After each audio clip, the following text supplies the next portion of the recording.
Before we start, a quick note about what this channel is and what it isn't. This isn't a recap channel, and it's not a highlight reel. We're here for the parts of Panem that happen after the cameras turn away. The systems behind the games. The contracts hidden inside victory. The lives that keep unfolding long after the anthem ends.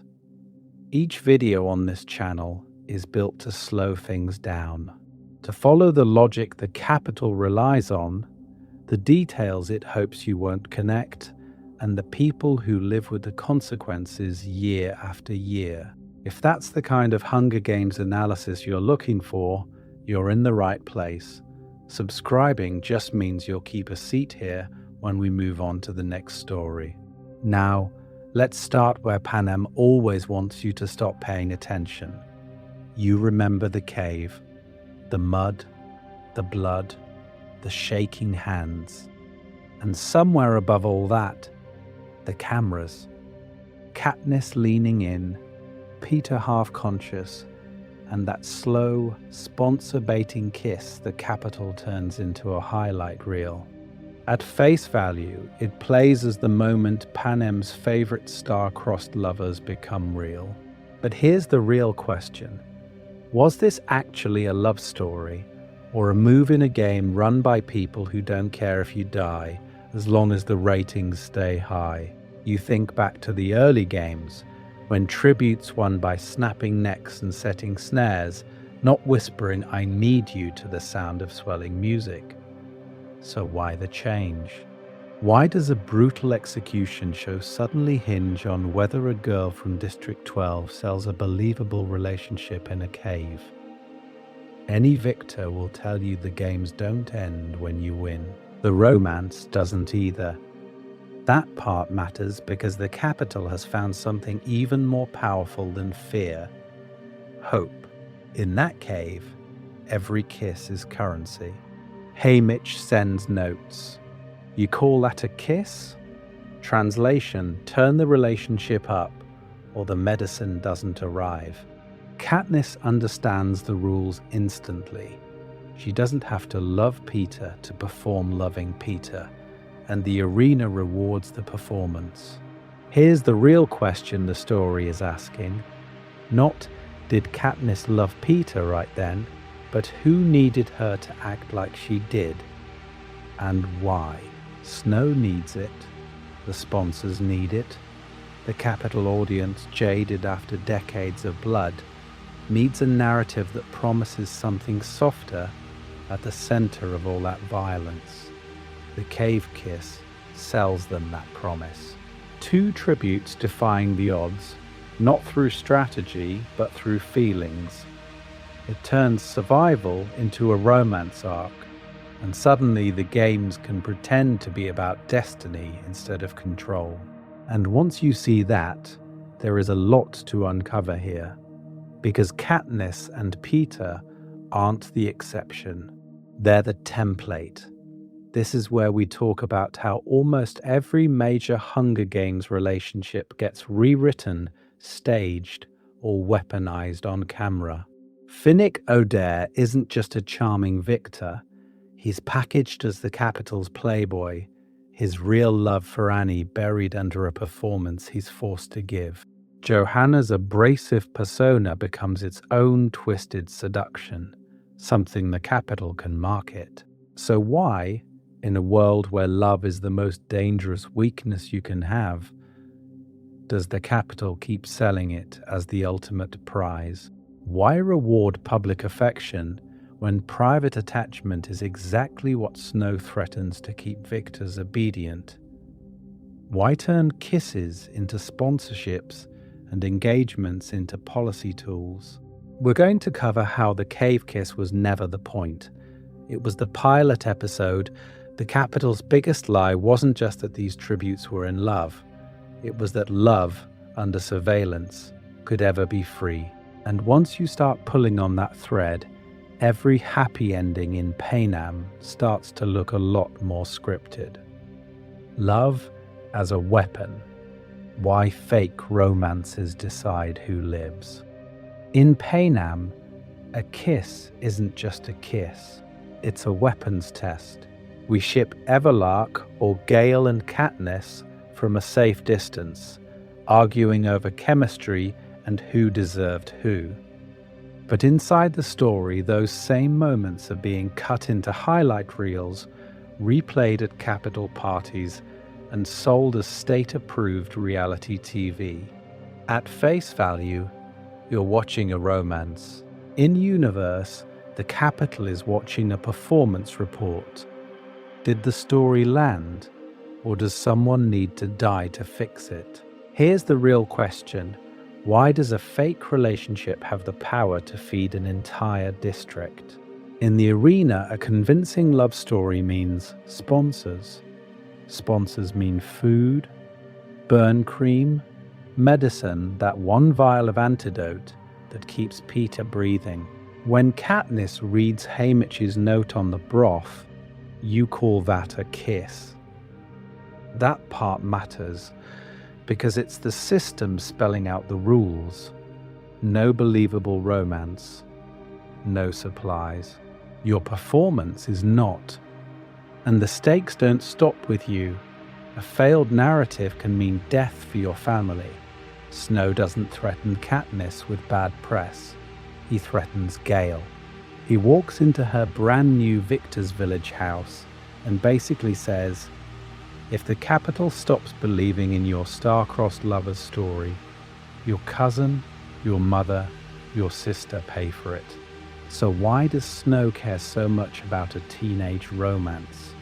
Because if love can spark rebellion, he's going to grab it first and turn it into a leash.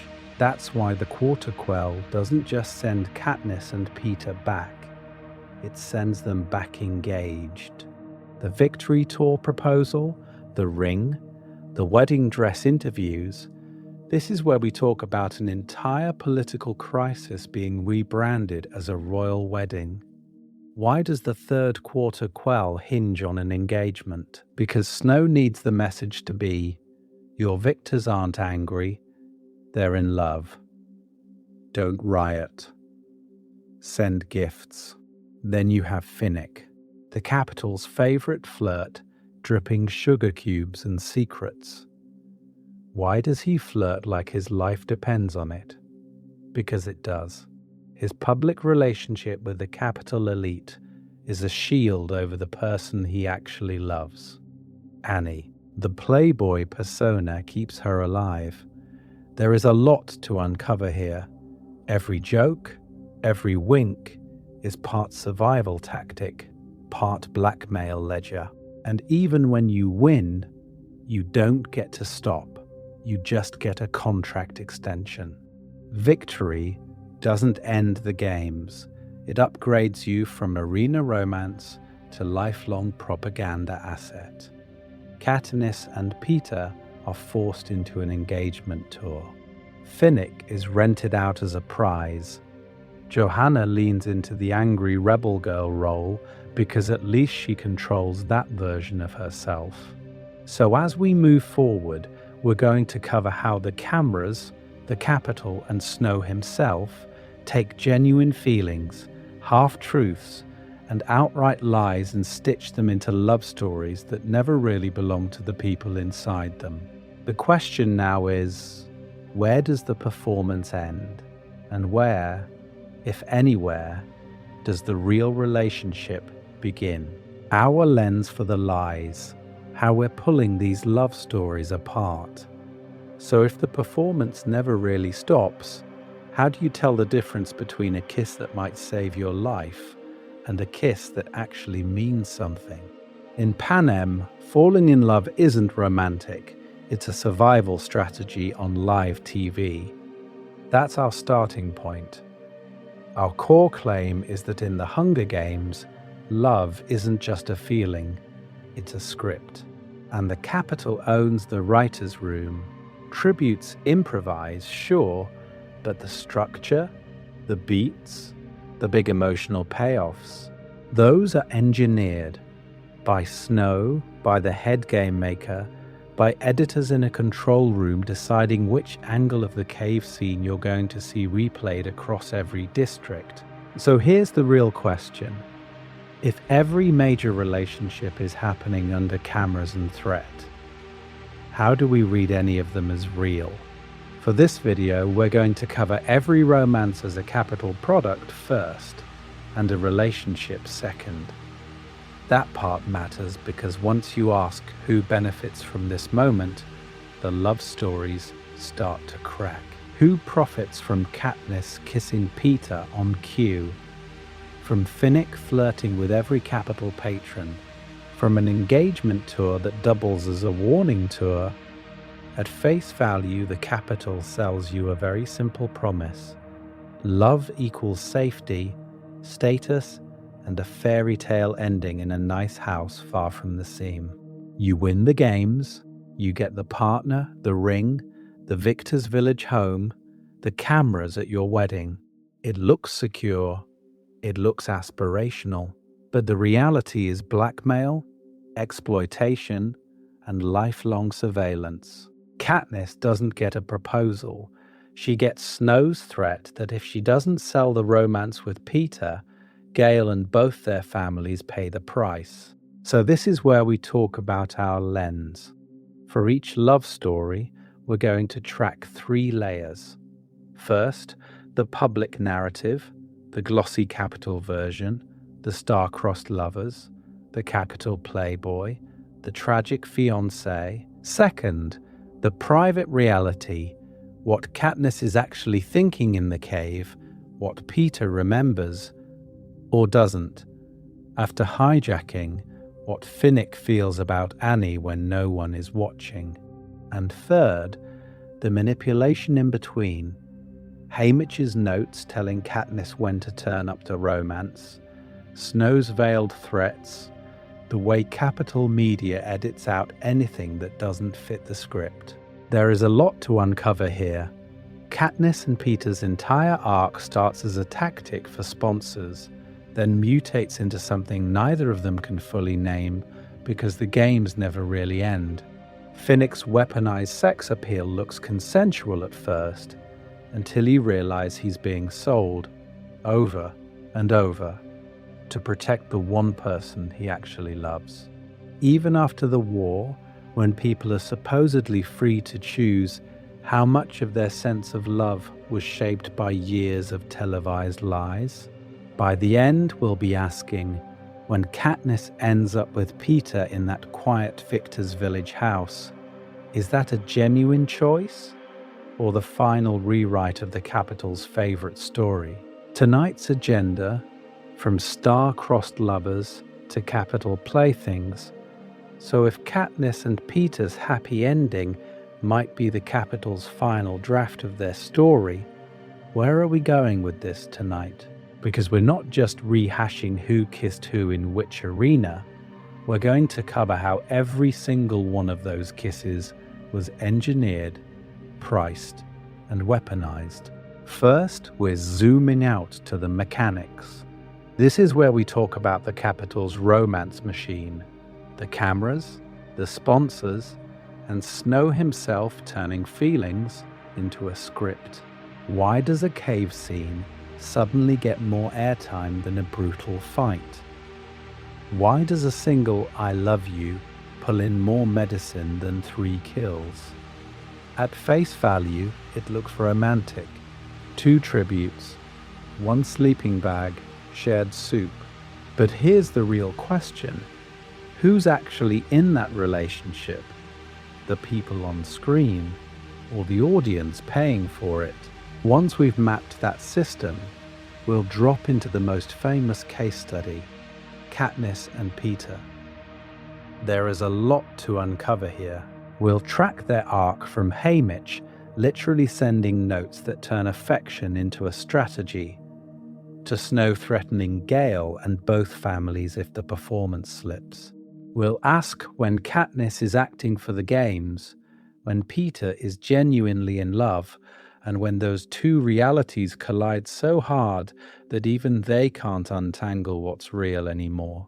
Is the Victory Tour proposal a promise or a hostage tape with flowers. Then we'll step outside the camera's favorite couple and look at what happens when the capital can't fully control the narrative. Gale and Katniss are a non-capital relationship, built in the woods, in shared hunger and hunting. So why does Snow still manage to drag it into the arena without Gale ever stepping on the sand? We'll contrast that with Finnick, who is publicly sold as the capital's ultimate heartthrob, while privately clinging to Annie, the one person who isn't for sale.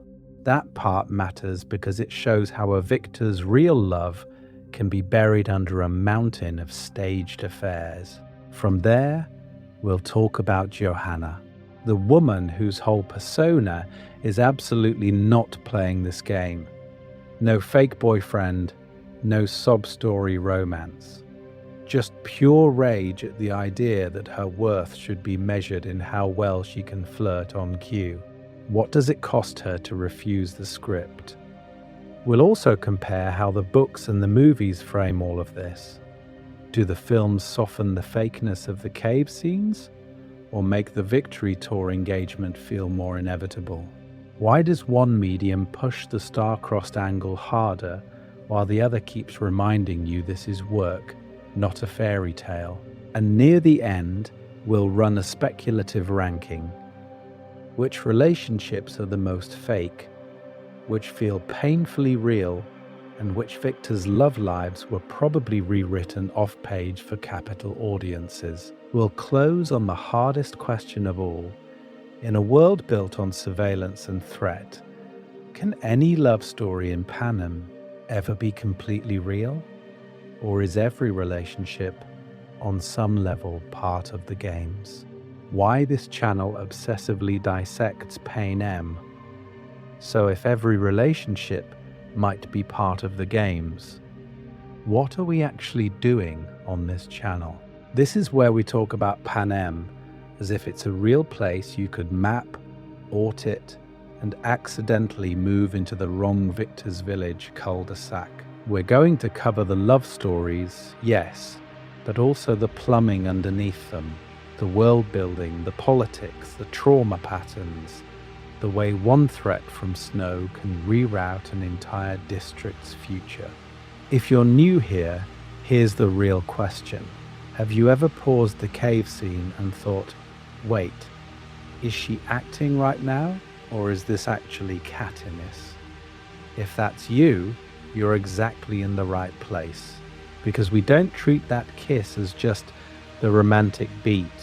We treat it as a move on a board where the capital controls the cameras, the sponsors, and the definition of what hope is allowed to look like. At face value, it's just a YA romance on fire. But that part matters because once you ask why Haymitch is scribbling, "You call that a kiss?" and why sponsors only send medicine after a public display of affection, you're already doing systems analysis. You're asking how a government weaponizes a relationship between two scared teenagers to keep the games profitable and the districts compliant. The whole niche of this channel is staying in that mode. We ask why Victor's Village is on a hill, why Finnick's smile sells secrets, why Johanna's nudity in the elevator is both a joke and a refusal to play nice with capital shame. There is a lot to uncover here when you stop recapping the plot and start treating Panem's economy, media, and security state as if some poor bureaucrat had to file paperwork for every spontaneous on-air proposal. So the value proposition is simple. We don't just say Katniss and Peter are complicated. We break down how Snow's threat to Gale turns an awkward crush into a televised engagement. How Finnick's public playboy persona hides a blackmail network. How Annie's protection is framed as a reward for good behavior. We ask, if this system were real, how would it function day to day, and what would it cost each victor to keep pretending? If you want more of that, more what was the legal code behind the quarter quell, more How would a Gale versus Peter moral philosophy debate actually go in a post-war district? Make sure you're subscribed and hit the bell so you don't miss the Finnick exploitation deep dive when it drops. Because this video isn't a one-off. It's part of a bigger series on how the capital keeps the games alive using 3 levers: hope, fear, and now love. We've talked about hope with Victor's village. We've talked about fear with the Quells.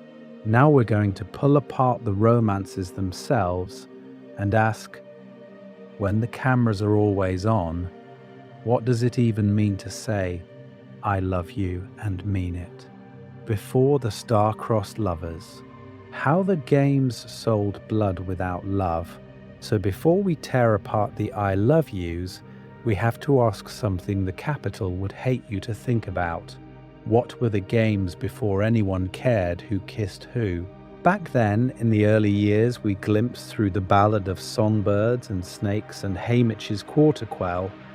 The arena isn't a story, it's a warehouse for punishment. You're not watching a season of television, you're watching a live execution feed with better lighting. Tributes are dumped into a ruined stadium, given almost no training, no stylists, barely any interviews. At face value, the message is simple. The capital can take your children and make them die on command. And for a while, that's enough. Fear and novelty do the work. The first few decades, every district is still raw from the war. Every parent is still remembering the dark days. The horror is fresh. You don't need a romance arc when the spectacle of kids starving, bleeding, and turning on each other already glues people to their screens. The question is just, who dies first? Not, who are you rooting for? But there is a lot to uncover here. Because horror has an expiration date, you can only watch the same brutality so many times before your brain starts protecting itself. Capital audiences get desensitized. The games risk becoming background noise, another stake ritual you half watch while you drink your neon cocktail. And Snow cannot afford that. The whole system depends on the games feeling important every single year. So why the change? This is where we talk about the producers. Once fear alone stops working, they start chasing new hooks. They experiment with alliances, with betrayals, with memorable personalities. Haymitch's arena, with its rigged force field and weaponized cornucopia, is already more of a narrative puzzle than Coriolanus Snow's crumbling amphitheater. You're supposed to follow strategies, form opinions, pick a favorite. The tributes are still doomed, but now they're characters, and Snow understands the reason that shift is powerful. If the games are going to be sustainable, they can't just be a warning, they have to be entertainment. People in the capital need to feel a relationship to the tributes, a twisted version of empathy that keeps them invested without ever questioning the system. That part matters because once you're attached, you don't turn the channel. You argue about who deserves to win. You forget to ask why any of them have to die at all. From there, romance is inevitable. Here's the real question. What's the easiest way to make you care about 2 kids you've never met? You put them in love, or at least, you tell you they are. Star-crossed, doomed, from different districts, from different classes. Suddenly, the arena looks less like a mass grave and more like a tragic drama. Love becomes the sugarcoating on state-sanctioned murder, the promise that even in this nightmare, you might get a kiss before the cannon sounds. But once the capital realizes how well that works, that's when the love stories stop being accidents and start being written. And the first draft is Katniss and Peter, the birth of the star-crossed lovers trope in Panem. So when does all of that soft focus tragedy actually turn into a formula? When does the Capitol stop just filming romance and start producing it? Because if Katniss and Peter are the first draft of the star-crossed lovers, here's the real question. How many rough drafts came before them that we never hear about? You look back at 73 years of games, and it's almost impossible to believe no one ever held hands in a tunnel, or shared a crust of bread on the first night, or fell asleep against someone's shoulder because the arena was too quiet and too dark. Those moments had to be there. The reason we don't remember them is that back then, the cameras didn't know what to do with them. At face value, they were just awkward alliances, temporary truces between kids who would eventually have to kill each other. But this is where we talk about the Capitol learning. Somewhere along the way, a producer notices that a 2-second shot of tributes trading food gets more replay requests than a whole bloodbath.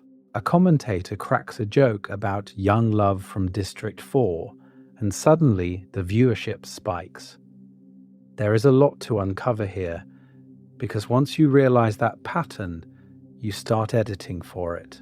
You linger on the hand that doesn't quite pull away. You replay the moment one tribute gives another their last piece of dried fruit. You add soft lighting and a slower score and call it a relationship. So why does that matter? Because the second the Capitol sees that romance bumps ratings, it stops being background noise and starts being a tool. Editors cut together meet-cute montages from training footage. Stylists coordinate outfits so two tributes from the same district look unintentionally matched. Interviewers toss in flirty questions that practically beg for a confession. The games don't change rules on paper, but the story around them shifts. Now you're not just betting on who survives, you're shipping people. By the time we hit the 74th games, the infrastructure is ready and waiting.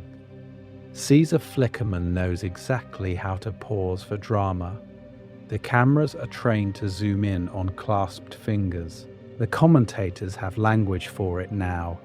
Star-crossed, tragic, doomed, but beautiful. That part matters because it means the moment a tribute even hints at romance, the system can inflate it into a full-blown narrative overnight. Enter Katniss and Peter, a girl on fire whose entire district already sees her as a symbol, and a baker's boy who has been quietly in love with her since childhood. Add Haymitch, a victor who understands the Capitol's hunger for spectacle better than anyone, and suddenly romance isn't just an accident in the arena, it's a survival strategy. We're going to cover how calculated those cave scenes really are, but you can already see the outline. Every kiss is a sponsor, every embrace is medicine, every whispered promise is another day alive. So when Peter drops that "crush since I was 5" line on live TV, what is that moment really? Is it the beginning of a love story? Or the exact second the Capitol realizes just how much power there is in one? No's favorite genre, why the Capitol needs love stories to bleed. Power there is in one. One. What? One story. One narrative the Capitol can sell you over and over until you forget it's built on dead children. This is where we talk about Snow's favorite genre. Not action, not horror, romance. Because for him, love isn't a feeling, it's a mechanism. And it plugs directly into that conversation he has with Seneca Crane about hope. You remember the line, "A little hope is effective. A lot of hope is dangerous." Here's the real question. What kind of hope can you flood into the games that feels warm and personal, but never turns into a question about the system itself? The answer is a love story.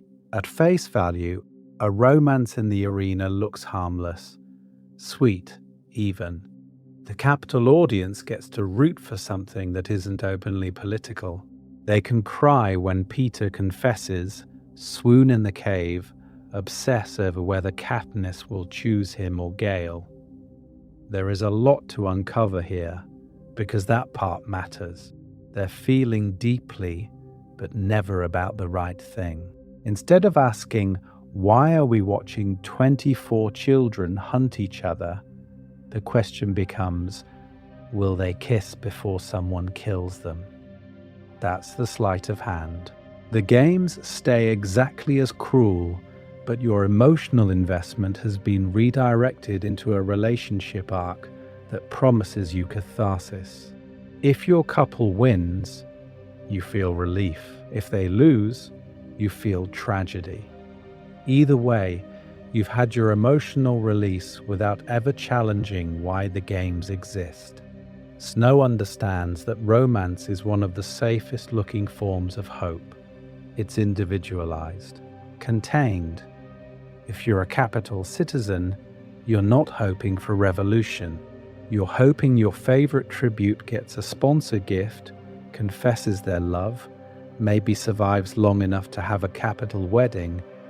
Hope shrinks from maybe the game should end to maybe my ship will sail. And fake or exaggerated love stories are even better for him, because they're controllable. Katniss and Peter's star-crossed lovers act can be dialed up or down on command. A surprise proposal on Caesar's stage, a pregnancy rumor on the victory tour, an engagement the victors never actually chose. All of that creates the illusion of progress. Two kids beat the system and found love without changing the system at all. That's the political logic. A real, messy, grounded relationship might start asking dangerous questions about power, about districts, about why people are kept apart. A scripted romance stays on the rails. Snow can threaten Gale, threaten their families, and force Katniss to keep performing because the story is more valuable to him than her truth. And once love becomes a tool of control, every relationship in Panem is suspect, especially the ones on camera. So when you see Finnick flirting, Johanna stripping in the elevator, or Annie being framed as the fragile fiancée, you have to wonder, how much of that is real feeling? And how much is the capital's most effective weapon? In the next part, we're going to cover that exact question and pull apart the fake love stories that were never meant to survive once the cameras turned off. Katniss and Peter. Act 1. The crush that became a script. So if Finnick's flirting and Annie's tragic fiancé arc are performances, what do we do with the most famous romance of all? The one that supposedly starts with a single sweet confession on a stage covered in glitter. We're talking about Peter's interview with Caesar Flickerman. At face value, it plays as the purest thing in the entire games. Caesar presses him about a special girl. The audience leans in, and Peter drops it. The girl he loves came here with him. Instant gasp. The cameras zoom. You can almost hear the Capitol editors cheering because they've just been handed a storyline that writes itself. Caesar immediately frames it as a harmless, unrequited crush. A boy from a poor district, hopelessly in love with a girl who will never love him back. It's safe, it's romantic, it's non-threatening to the system. The crowd eats it up because it turns a death match into a drama they recognize. This is where we talk about how the games stop being a war and start being a reality show. Cut to Katniss backstage. She's not swooning, she's furious, confused, humiliated. Her first instinct is, did he just make me look weak? Did he just sabotage my chances? That part matters because it tells you exactly where her head is. She's still thinking in terms of weapons and odds, not wedding bells and destiny. Then Hamish steps in and flips the script. He tells her, "This is good. This is a hook, a story people will pay to see, a reason for sponsors to send gifts when she's bleeding out in a ditch." Here's the real question. When your mentor tells you that being in love is now your best survival strategy, what does that do to the relationship you're about to perform on camera? Suzanne Collins has confirmed that Katniss leans into the star-crossed lovers angle as a performance first. In the cave, when she kisses Peter for the sponsors, she's counting, watching the sky for parachutes, calculating how much affection equals how much medicine. There is a lot to uncover here because she's not lying about everything, but she is weaponizing every genuine moment she can afford to show. And that's where the power imbalance creeps in. Peter's feelings are at least partly real. His crush goes back years before the reaping. Katniss, meanwhile, is playing along because she has to. The Capitol doesn't care which parts are authentic. It just cares that the ratings go up and the gifts keep flowing. So what do you even call that? If one person's feelings are genuine and the other is performing for food, medicine, and the promise of getting home, is this already a fake love story or something much more morally complicated?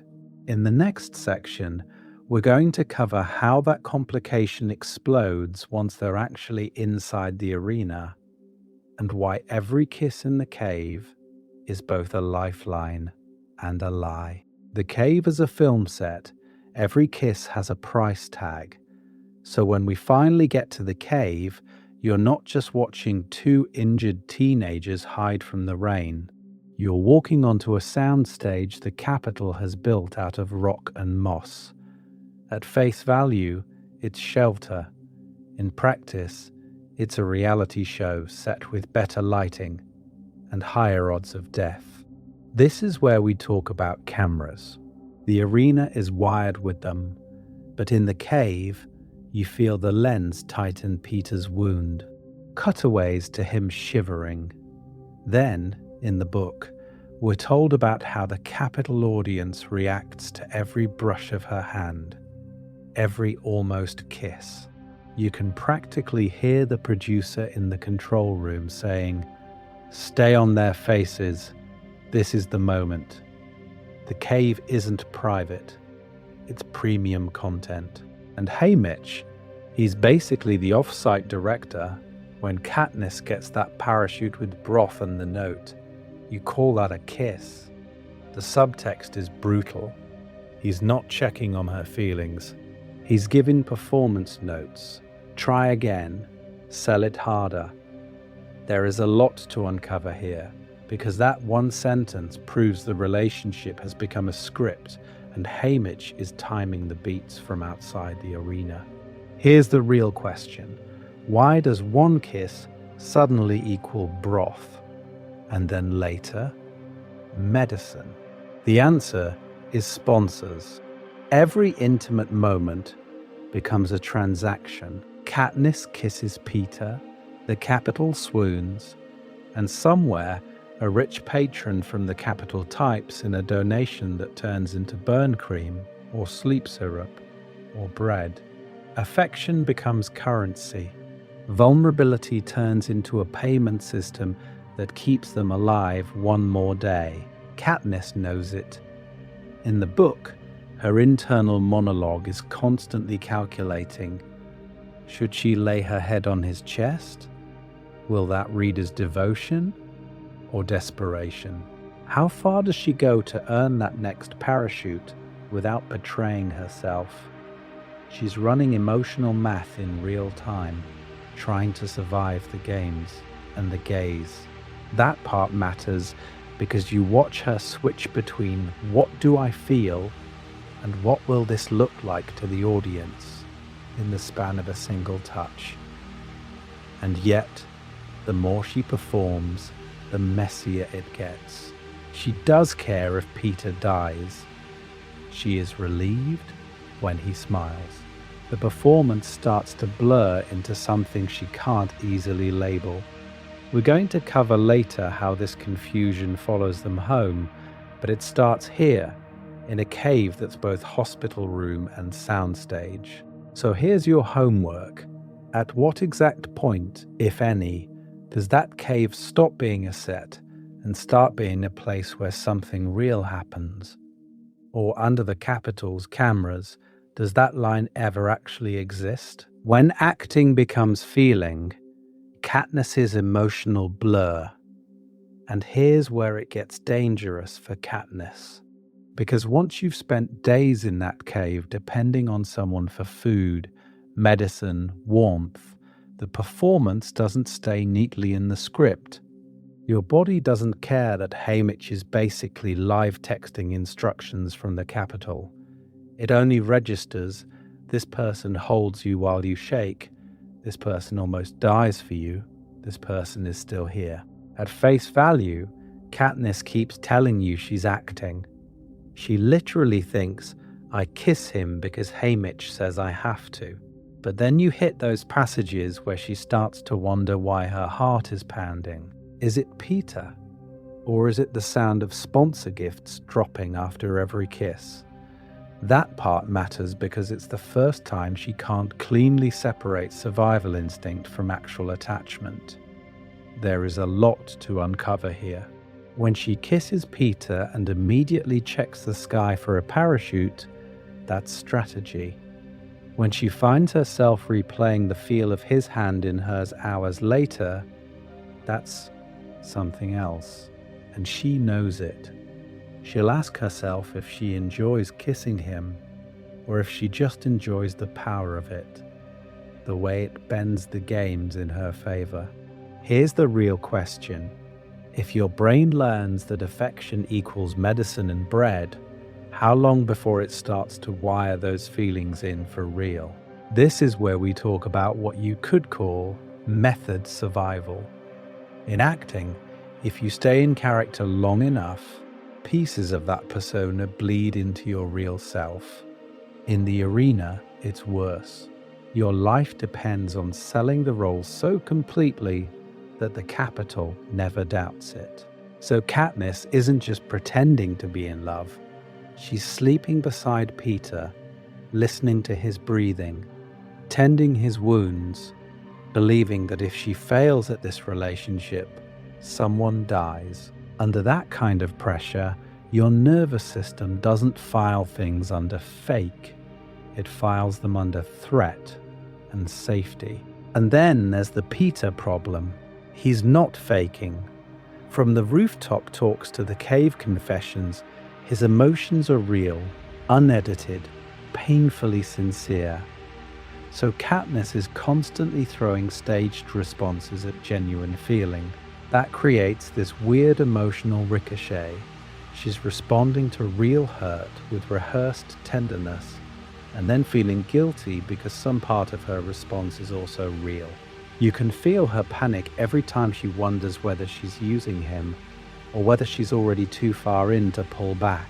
So can we really call their relationship fake? Not exactly. It's a love story built on a foundation of lies, threats, and televised performance. But foundations can still hold weight.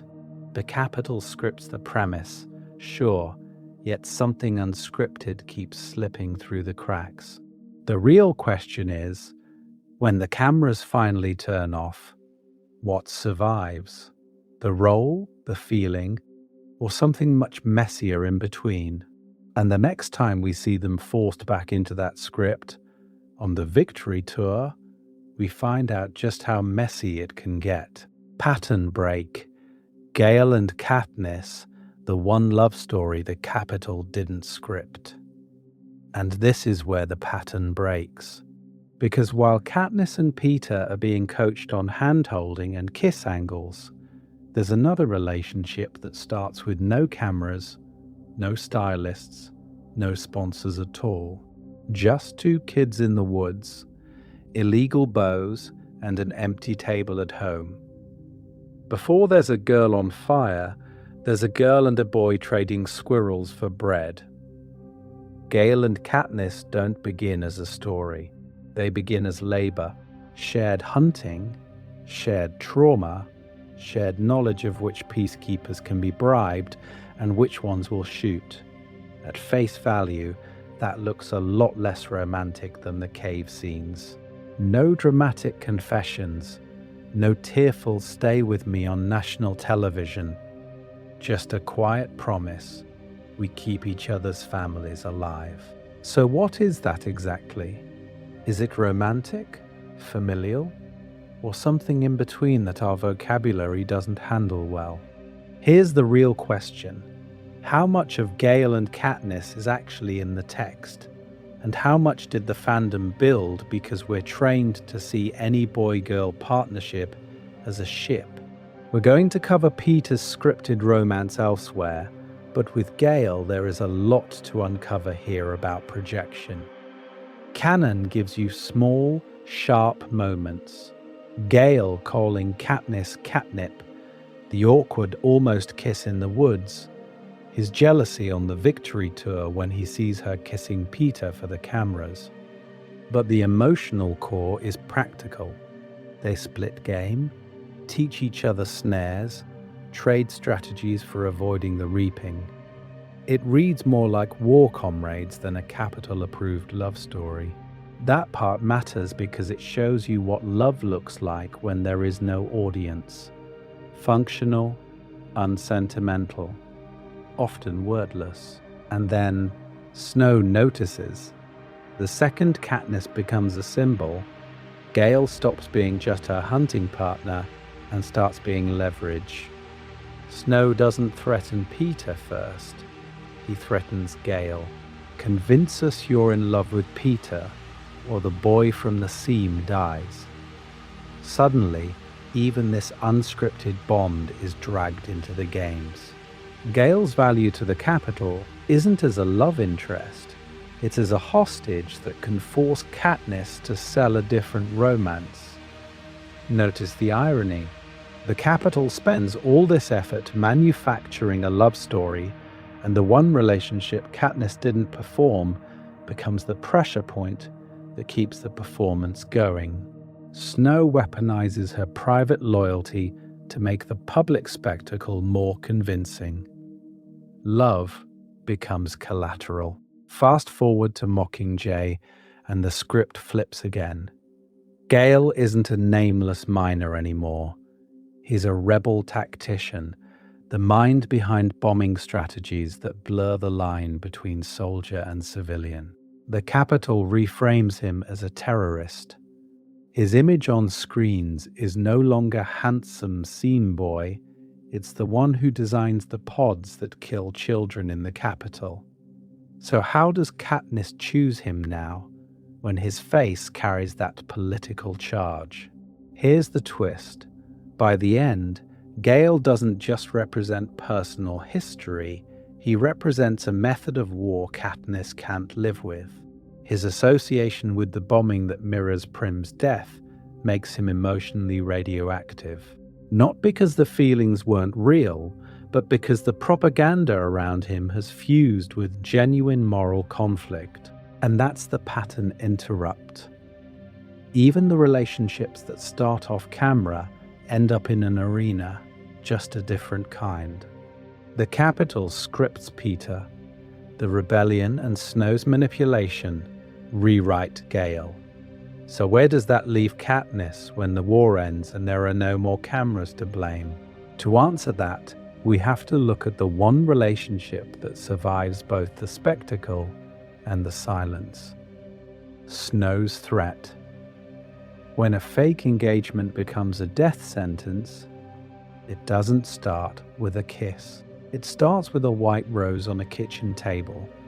This is where we talk about President Snow walking into Katniss's perfect little Victor's Village house and turning a fake romance into a death sentence. At face value, that scene is quiet.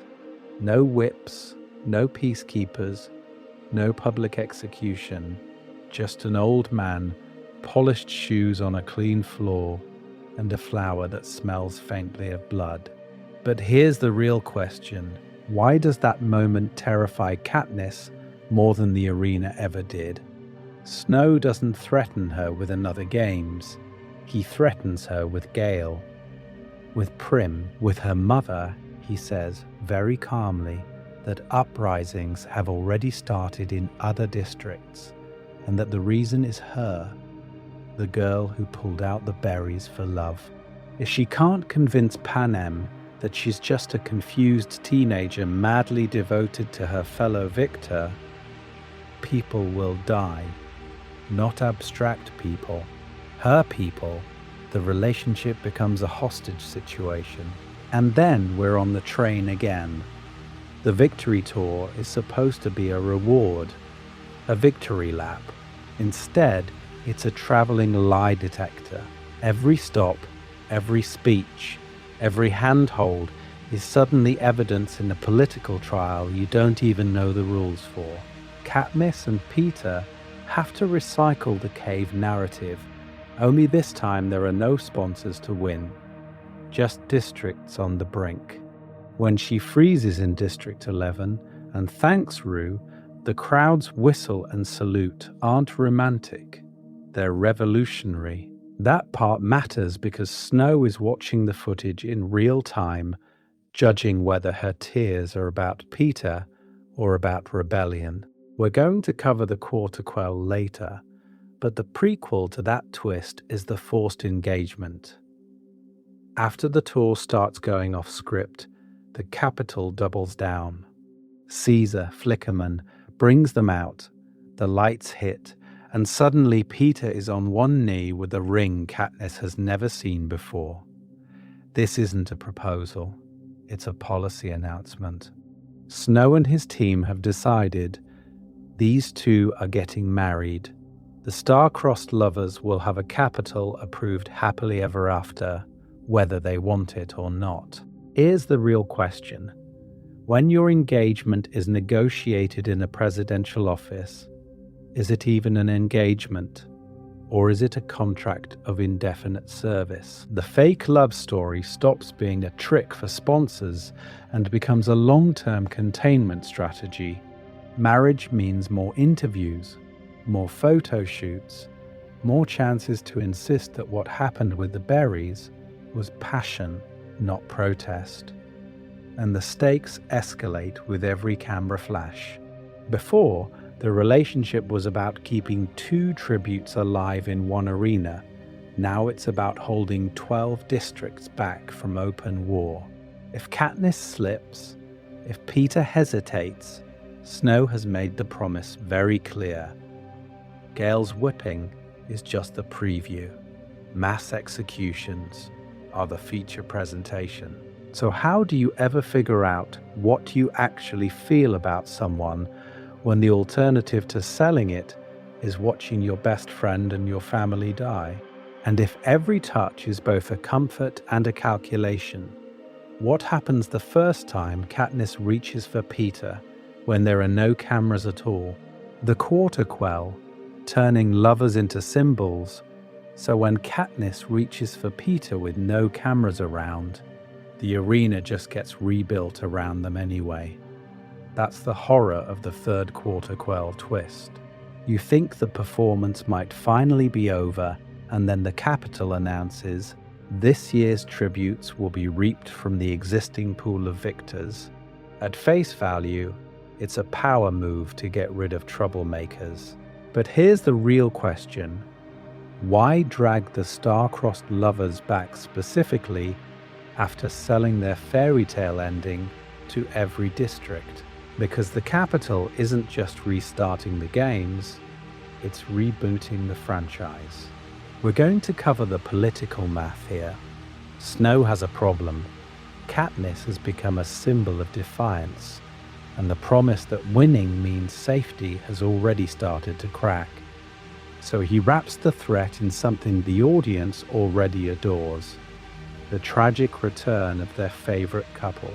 The tour engagement turns into One last season of Katniss and Peter, marketed as must-see TV. You don't just kill a victor, you cancel a romance. The promo practically writes itself. The girl on fire, forced back into the arena with the boy who loves her.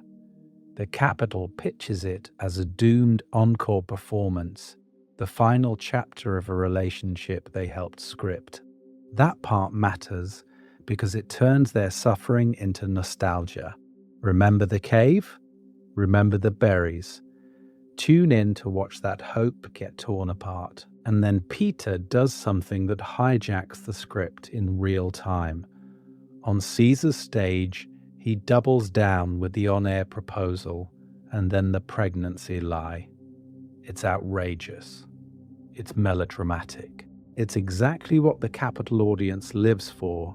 But strategically, it's an attempt to weaponize the Capitol's own obsession with romance against the games. If they won't care about a rebel, maybe they'll care about a supposed wife, or an unborn child, or the idea of a honeymoon that never gets to happen. This is where we talk about how calculated that is. Katniss and Peter are trying to turn the love narrative into armor, forcing Snow into a corner where killing them looks cruel even by Capitol standards. The question is, does it work? In the short term, yes. You see the crowd gasp. You see Caesar lean in. You feel the room shift. There is a lot to uncover here about how quickly spectacle becomes sympathy. But the Capitol still lets the games proceed. They let the pregnancy story run because it boosts ratings even as they design an arena that is basically a murder clock aimed directly at Katniss. By this point, the love story has outgrown the people trapped inside it. Katniss and Peter aren't being treated as teenagers with a confusing relationship. They're brands, they're plot lines, they're symbols first, and individuals second. Whether Katniss is actually in love almost doesn't matter to the machine. The Capitol will use the romance to sell hope, Snow will use it to justify punishment, and the rebels will soon use it to sell revolution. So what happens when the arena breaks before the narrative does? That's where the love story stops being just fake or real and starts becoming dangerous. Finnick Odair, Capitol's favorite love story that never existed. So what happens when the arena breaks before the narrative does? That's where the love story stops being just fake or real and starts becoming dangerous. And no one embodies that danger more than Finnick Odair. On screen, he's the Capitol's favorite romance novel come to life. You meet him in Catching Fire stepping off the District 4 chariot, dripping in gold, flirting with anyone who can fog a camera lens. He offers Katniss sugar cubes with a wink, throws innuendo around as casually as he throws tridents, and the Capitol eats it up. At face value, Finnick is the dream. A young, beautiful victor who supposedly loves the attention, loves the games, and loves every new relationship the Capitol projects onto him. But here's the real question. Why would a victor who's already won keep performing this same role year after year for people who watch children die for entertainment? This is where we talk about Mockingjay, because once Finnick starts telling the truth on camera, the entire fantasy collapses. We find out he isn't some carefree playboy choosing a string of glamorous partners, he's being sold. President Snow and other Capitol power brokers are forcing him into sexual relationships, threatening Annie Cresta and the people he cares about if he refuses. That part matters because it reframes every flirty Capitol scene you remember. What looked consensual was actually state-sanctioned abuse. The Capitol's genius and its cruelty is that it turns that abuse into a love story. They frame Finnick as the heartbreaker, the one who can't be tied down, the victor who just enjoys the perks of fame. You're not supposed to question why a teenager from a fishing district suddenly becomes a luxury escort for the richest citizens in Panem. The official story is that he wants this, that he's lucky, that this is the reward the games promise if you survive. So why does Finnick play along? Why keep flirting? Why keep feeding the myth? Because he figures out how to weaponize his own persona. If the capital is going to cast him as irresistible, he'll use that access. He listens. He gathers secrets from the pillow talk of ministers and presidents. Later, in District 13, those secrets become ammunition for the rebellion. We're going to cover how his on-air confession rips open the capital's entire system. But the key here is that Finnick turns forced intimacy into information warfare. And underneath all of that performance is Annie, the one relationship the capital can't package as a fun scandal because it doesn't fit the script. She's traumatized, he's devoted, and there is a lot to uncover here about why that quiet, steady love is the most radical thing he does. To the capital audience, Finnick's love life is one long fake story. To Finnick, it's a shield over his trauma and a distraction from the only person he actually hopes to protect. So if Finnick is the golden boy mask, what happens when a victor refuses to wear any mask at all? Annie and Finnick, the one true love story the capital twisted anyway? So what happens when a victor refuses the mask? Not because they're brave on camera, but because they're too broken for the performance the capital wants. This is where we talk about Annie Cresta. Annie is the capital's worst nightmare in a very specific way. She wins the games, she does everything the system demands, and she comes out of the arena a victor who can't be turned into a neat story. She's traumatized, dissociative, prone to panic. Her relationship to the games is pure damage. At face value, she should be a propaganda goldmine, young, pretty, from glamorous District 4. Instead, she's a living reminder that winning doesn't fix you. And then there's Finnick. Off camera, his relationship with Annie is small, domestic, almost quiet to the point of invisibility. He wraps nets with her. He sits with her through flashbacks. He loves her in a way that isn't performative, that doesn't translate into a capital segment with upbeat music and a clever tagline. There is a lot to uncover here, because for Finnick, Annie is the center of his world, the one person who cuts through the noise of the capital and the games. But that's not the version you ever see on TV. To the capital, Annie is either an object of pity or a footnote. She's the poor mad victor from District 4, the tragic girl in the background of Finnick's highlight reel. When she's mentioned at all, it's as a curiosity, not a person, a reminder that even the beautiful coastal district produces the occasional broken toy. The cameras don't linger on her the way they linger on his smile. Why would they when pity doesn't sell as well as fantasy? Here's the real question. How do you sell Finnick's forced affairs to a public that also knows he has this fragile girl back home? You turn his exploitation into a running joke. You frame him as too desirable to be tied down, the capital's favorite flirt, the victor who can't help it if everyone wants him. Every affair is spun as proof of his charm, not proof of his captivity. That part matters because it lets the capital audience feel clever and in on the joke, while completely missing the real punchline. Finnick is being rented out under threat to Annie's safety. And the one true love story? It mostly happens off-page, off-camera, in the negative space of the narrative. We hear about it in fragments. Mags volunteering for Annie, Finnick trading secrets for her life, their wedding in District 13 that the Capital never gets to narrate. The only relationship that isn't fake is the one the Capital refuses to center. So imagine for a second the Capital feed if the truth dropped. Every glamorous romance you've ever watched Finnick perform, fake. Every whispered promise he made on screen, scripted survival.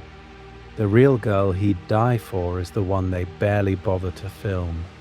What happens to an empire of love stories when the audience realizes the background characters were the whole plot, all along? Johanna Mason, the victor who refused to play the love game.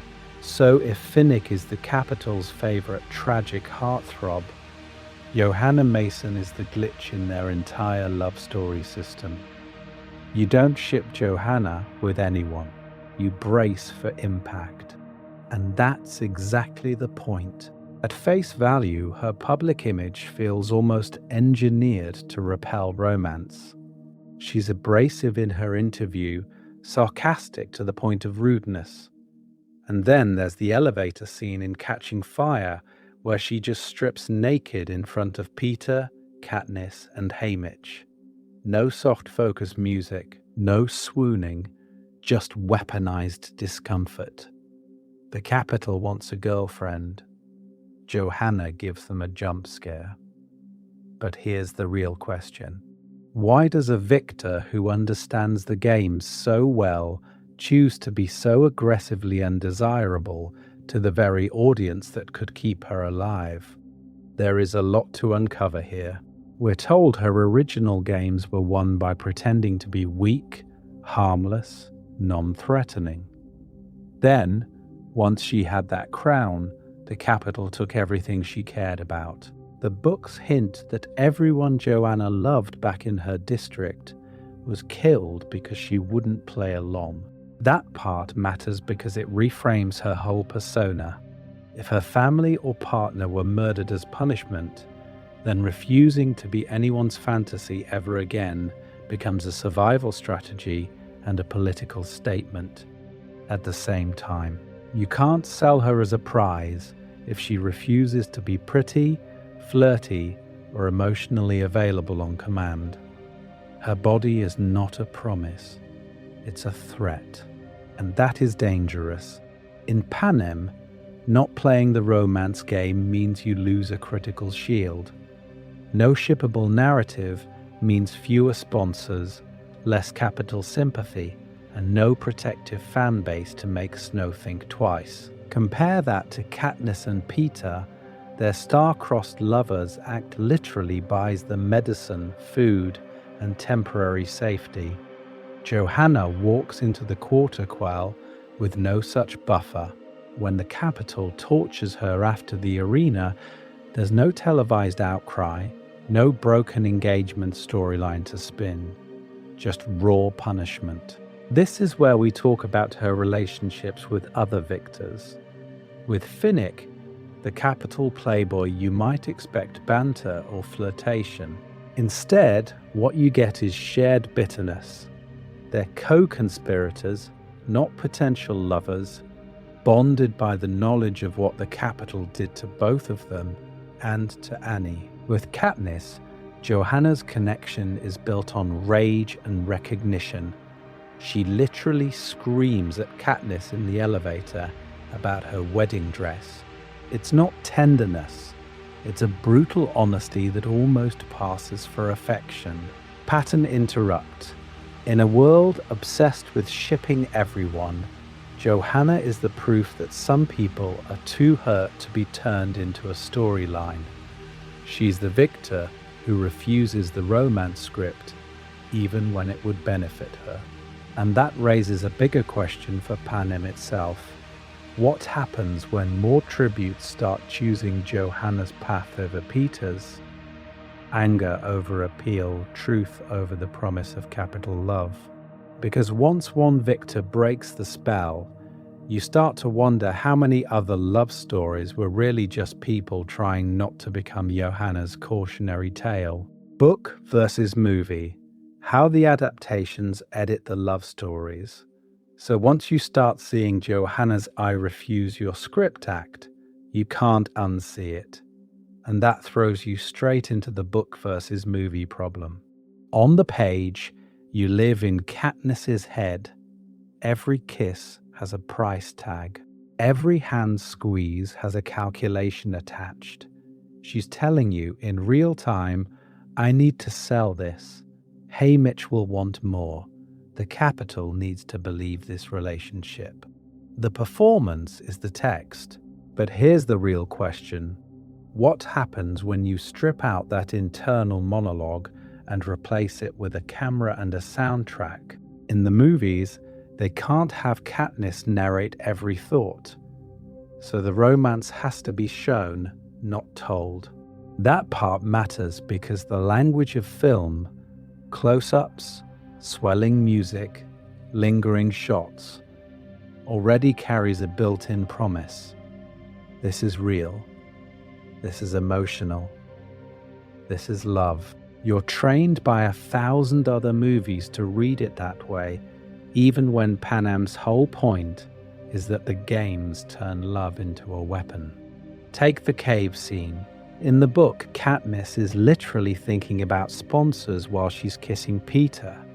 She's measuring how sickly sweet she has to be to get that broth, that medicine, that next parachute. There is a lot to uncover here, because Collins keeps reminding you, this is strategy. On screen, we get soft lighting, wet hair, the slow lean in, and a very traditional romantic build. At face value, it plays as they're falling for each other, not she's gaming the arena economy. Same thing on the Catching Fire beach. In the book, Katniss is in crisis, sorting through who she can't live without, who the rebellion needs, and why Peter's survival has become a mission. It's messy, tactical, grief-soaked. The movie gives you the ocean, the sunset, the heart-to-heart confession. You still feel the dread, but without her thinking, this kiss needs to convince someone. A lot of viewers read it as a clean romantic turning point instead of a trauma-bonded battlefield decision. Even the proposal on the victory tour shifts. In the book, it's a scripted move to calm the capital and protect their families, with Snow's threat hanging over every staged smile. Katniss is mentally counting exits while she's saying yes. The film gives you the public spectacle and some visible discomfort, but it leans harder on the fairy tale framing, crowd, dress, ring, than on her internal, this is a prison reaction. Now, the adaptations aren't blind to manipulation. This is where we talk about the cameras looking back. You see Snow watching broadcasts, glass of blood-tinged champagne in hand. You hear Plutarch dissecting the star-crossed lovers as a problem. The Victory Tour propaganda reels are stylized, aggressively fake, reminding you that the system is editing their relationship into something marketable. But here's the uncomfortable question. When the films use the same romantic grammar the Capitol would use, sweeping scores, beautiful close-ups, poster-ready kisses, are they accidentally doing Snow's job for him? Are we, as viewers, becoming the Capitol audience the books are warning us about? Because if the critique of manufactured love stories can itself be consumed as a real love story, what does that mean for every other Hunger Games relationship the cameras never showed us properly? Every broadcast is an edit. How Capitol Media cuts the love stories, so if we might already be watching the Hunger Games through Capitol-colored glasses, here's the real question. What did the Capitol audience actually see? Because the games are sold to you as raw, unfiltered survival. but they're also a television event with a full production team. Multiple cameras in trees, on hovercrafts, hidden in the cornucopia. Producers in a control room deciding which tribute's face fills the screen and which relationship just doesn't exist for the viewers at home. At face value, it's all live. But even live TV is an edit. You cut between angles. You replay the good parts. You build those glossy highlight reels that run between segments. Peter carrying Katniss, Katniss kissing him in the cave, the night on the train where they look inseparable.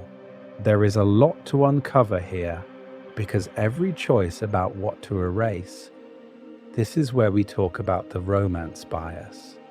The control room knows exactly what sells. So when Katniss and Peter share a sleeping bag, that gets lingering close-ups. When she kisses him for the sponsors, we hear the swelling score. But when she's debating whether the games themselves are immoral, when she's calculating strategy or thinking about Rue and rebellion, that part matters because it's exactly the kind of footage that quietly disappears or gets buried under commentary about how devoted she is. Think about Rue and Katniss. To us, it's a devastating alliance built on trauma, shared district poverty, and mutual protection. To a Capitol producer, it's a perfect awe package. Rue trailing Katniss, sharing food, falling asleep to a song. You can almost hear Caesar Flickerman calling it a sweet sisterly bond to soften the fact that a 12-year-old is being hunted on camera. The brutality gets reframed as tender. The grief becomes a montage with tasteful music. And if that works for platonic bonds, imagine what they do with any hint of romantic tension. Two tributes share a joke. Cut it into flirtation. Someone hesitates before killing. Slow it down. Add a reaction shot. Sell it as a tortured, forbidden relationship. We're going to cover the mechanics, but the core is simple. The edit can turn survival tactics into love stories, and indifference into a ship. If that sounds familiar, it should. Reality TV does this constantly. Hours of footage boiled down so you only see the couple drama. The internet ships people who barely spoke because the camera caught one charged glance.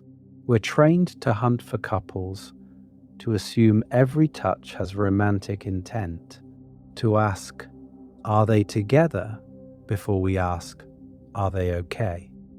So when you hear about Capitol fans obsessing over tributes who barely interacted on the ground, it makes sense.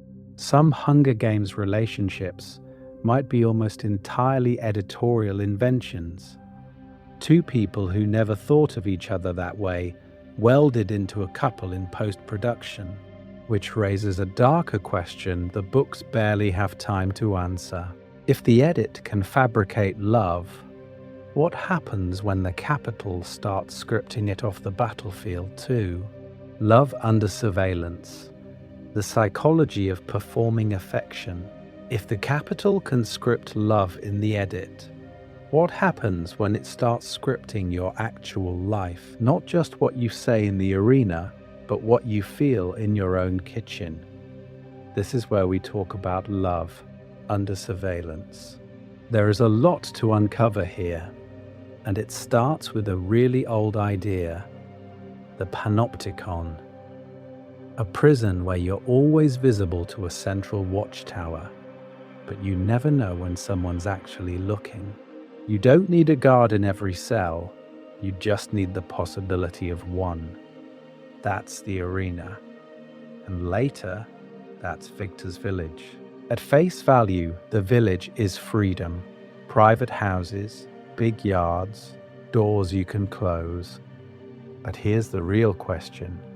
How private is anything in Panem once you've become a victor? Cameras in the arena train you. You learn fast that sponsors only pay attention when you perform, so your brain rewires around that constant, invisible audience. We see tributes start playing to the cameras even when they're alone, Katniss talking to the trees, Peter throwing out those dramatic confessions on the rooftop, Finnick turning every interaction into a show. Once you know the Capitol can cut to you at any time, you start shaping every relationship for that imagined viewer. You're not just in a relationship with another person, you're in a three-way relationship with the lens. And that part matters because intimacy depends on not being watched. Can you really have a private moment, a real confession, or an unfiltered argument when you know millions might be listening? If you've spent weeks in the arena calculating every kiss for sponsor gifts, how do you suddenly turn that off on a train, in a safe house, in your own bed? Watch Katniss and Peter after the 74th Games. On the Victory Tour train, they're technically safe. Doors, curtains, fancy meals, but every conversation is haunted by Snow's warning. Convince the districts you're in love, or people die. So even when they're in a supposedly empty room, their behavior is shaped by the question, what if someone's recording this? Katniss can't just say, I don't know what I feel. She has to ask, what will this sound like if Caesar Flickerman plays it back? Same thing in Snow's mansion, in the safe house under the arena, in the rebuilt Victor's Village after the bombing of District 12. The architecture promises privacy. The system cancels it. The line between real and fake love isn't just emotional here, it's literally built into the walls. Phones with direct capital lines, mandatory interviews, cameras that can appear in any room. The whole design keeps victors performing, even when no one is visibly watching. So when we ask whether Katniss and Peter are really in love, there's a deeper, uglier question hiding under it. In a world built as a panopticon, is anyone allowed to know what they really feel, or does even your own heart become another stage prop in the games? And if that's true, what happens to the people who refuse to play romantic at all? Hope, fear, and the illusion of choice in love. So when someone refuses to play romantic at all, what does the Capitol do with that? It doesn't back off, it just changes tactics. This is where we talk about President Snow's favorite equation, hope versus fear. He literally spells it out to Seneca Crane. A little hope is effective, too much is dangerous. And what delivers that tiny, controlled dose of hope better than a love story you can package, replay, and sell back to both the Capitol and the districts? At face value, the star-crossed lovers from District 12 are a sweet distraction. You ship them, you bet on whether they'll both make it out, you argue over who really loves who. But here's the real question. Why does the Capitol pour so much energy into turning relationships into plot lines? Because while you're busy debating kisses in a cave, you're not questioning why the games exist at all. For Capitol citizens, shipping is the illusion of choice. You can root for Peter/Katniss, or Finnick/Annie, or whatever pairing the edit suggests this season. You can send gifts, scream at the screen, feel morally invested. There is a lot to uncover here, because it feels participatory, it feels political, but it's entirely contained inside the arena's frame. You can vote for your favorite couple, but you can't vote against the system. In the districts, the illusion looks different, but the reason is the same. The message isn't, you get to choose your ship. It's if you're beautiful enough, charming enough, romantically compelling enough, Maybe you can win an escape. Finnick's entire persona is weaponized to sell that promise. Here's this stunning victor, draped in jewels, adored by capital elites. Proof that the games can catapult you out of your district forever, as long as you play the relationship game on command. That part matters because it turns survival into a talent show. You're not just terrified of being reaped, you're terrified of not being lovable enough to attract sponsors, or a narrative, or a fake engagement that keeps you alive. One more round. The horror isn't just death, it's irrelevance. Katniss blows this up almost by accident. She doesn't become the Mockingjay because she falls in love. She becomes the Mockingjay because the Capitol miscalculates how far they can stretch the illusion of romantic choice before it snaps. They force an engagement tour, demand convincing kisses, threaten Gale, weaponize her happily ever after as proof the games are benevolent. Then the quarter quell rips even that away. If victors in love can be thrown back in, what promise is left? So why does that break everything? Because once people see that even the love stories are rigged, hope jumps from maybe I'll win to maybe we can burn this down. And after the war, when the cameras are mostly gone, here's the next question we're going to cover. In a world that taught you love is always a script, what does it even mean to choose someone freely for the first time? District 1 and 2. Careers, crushes, and Capitol-approved romances. So if the Capitol can script love, where do they find their most reliable leads? You don't have to look far. You just look at Districts 1 and 2. This is where we talk about career culture. Kids there don't stumble into the games. They're raised for them. Training halls instead of playgrounds. Weapons instead of toys. From childhood, they're told that being reaped isn't a nightmare, it's an honor and an opportunity. At face value, that sounds empowering. But here's the real question. Opportunity for what exactly? Because it's not just the promise of becoming a victor, it's the promise of becoming a spectacle.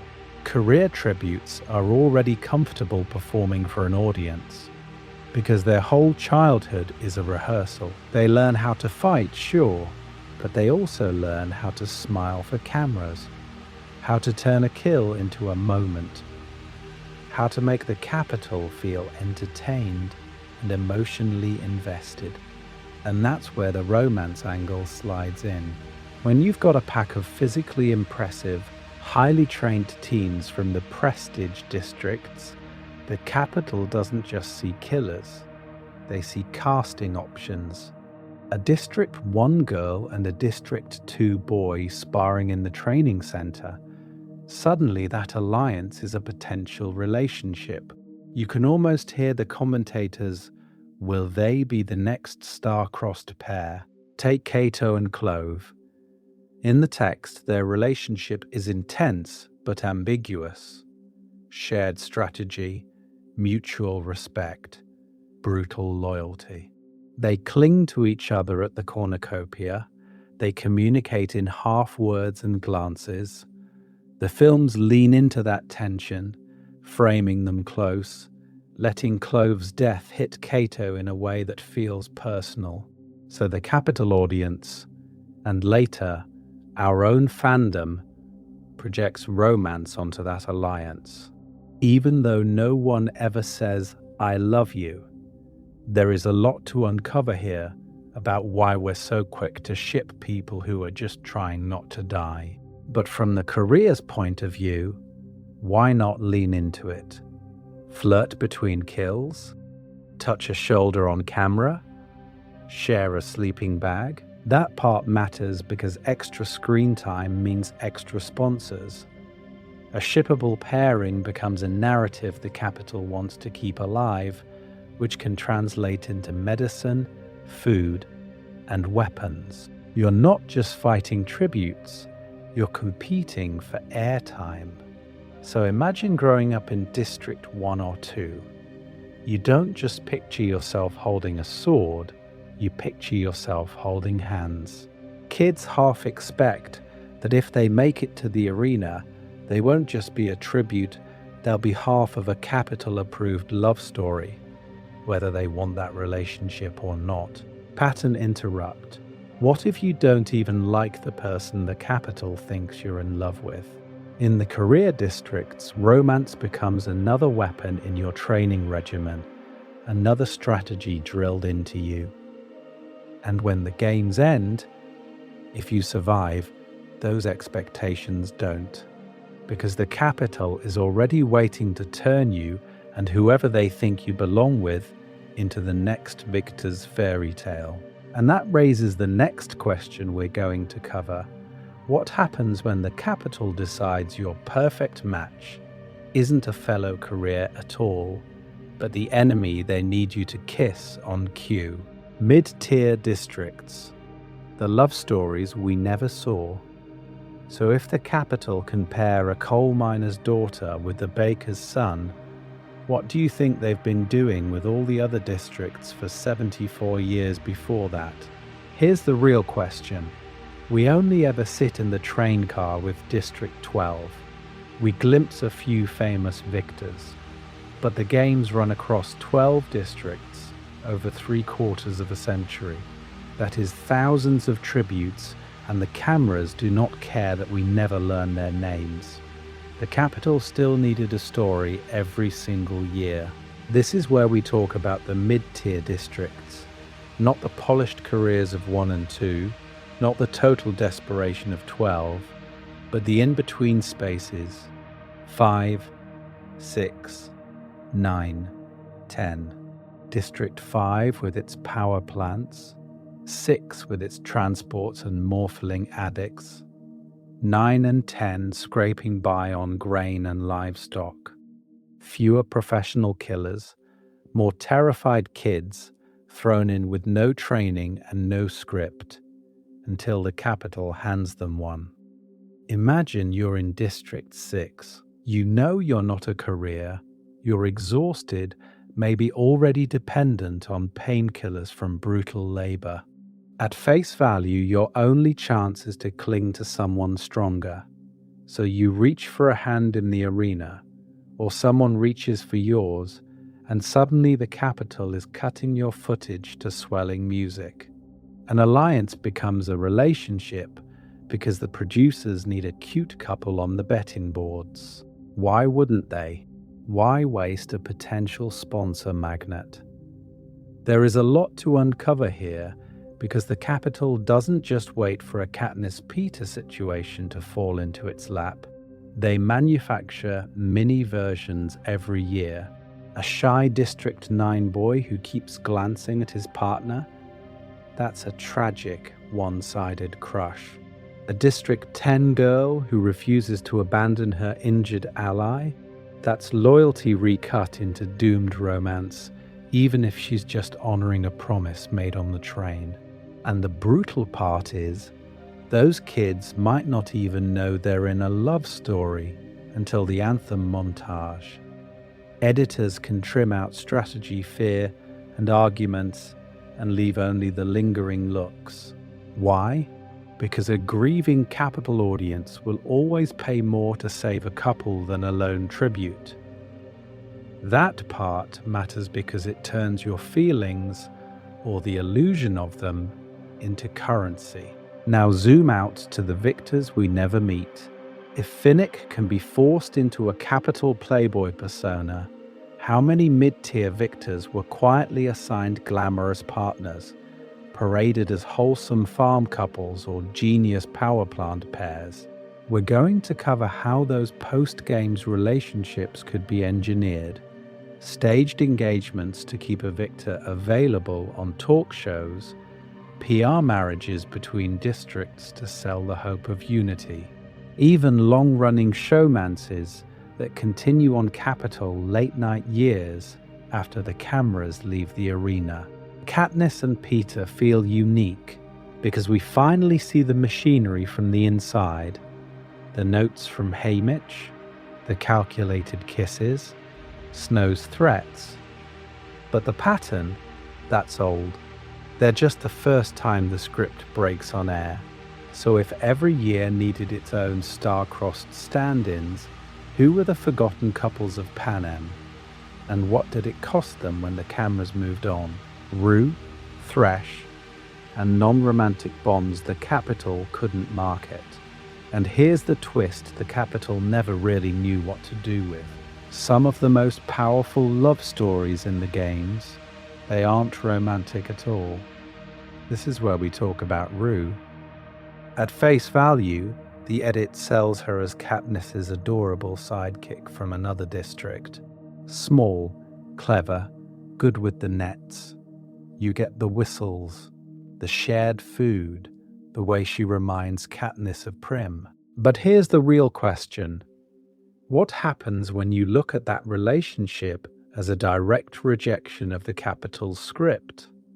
Rue and Katniss never flirt. There's no teasing, no will they won't they. Their bond is protective, almost painfully sisterly, built on shared vulnerability, hunger, and that four-note mockingjay call. They build trust through information, not attraction. Katniss gives her medicine and plans. Rue gives her eyes in the trees and a signal in the sky. That part matters because it proves you can have an emotionally intense connection in the arena that has nothing to do with the Capitol's favorite ratings word, romance. So how do you package that for prime time? You don't. You soften it. When Rue dies, the cameras absolutely catch everything. The spear, the song, the flowers Katniss lays around her body. In the book, we know this is a political act.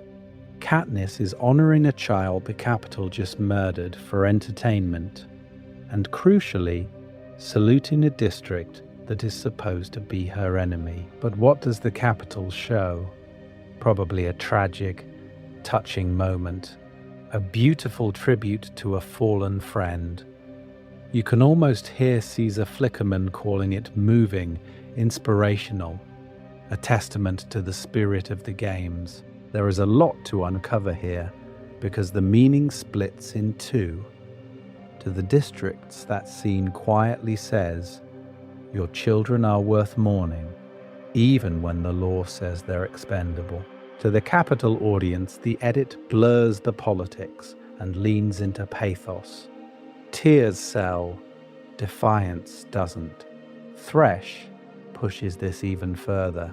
His big moment with Katniss is not romantic in any way. No swelling music, no lingering looks. He finds her, he learns what she did for Rue, and instead of killing her when he has every reason and every right, he lets her go. He calls it even. It's mercy, but it's also honor, a personal justice system that rejects the game's rules without ever saying the word rebellion. How do you spin that on a talk show couch? Why would a tribute from District 11 spare a girl from 12 when the promise of the games is kill or be killed? The honest answer is, you can't explain it without admitting that human relationships cut across the Capitol's design. And that's the problem for Snow. These bonds are just as intense as any kiss in the cave, maybe more. But they're harder to commodify. You can't easily turn a sisterly alliance or an act of moral mercy into a perfume line or a wedding special. So Capitol Media minimizes them, trims them, reframes them as heartwarming moments instead of structural threats. Romantic love, the kind that sells dresses and engagement tours, gets amplified. Love that questions why the games exist at all, that gets buried in the edit. So when we talk about fake love stories, we also have to ask, which real relationships were quietly erased? And what did that erasure let the Capitol get away with next? The Victor's village bedroom. post-games relationships as propaganda. So if the Capitol can erase relationships that don't serve the story, what do they do with the ones that happen after the cameras turn off?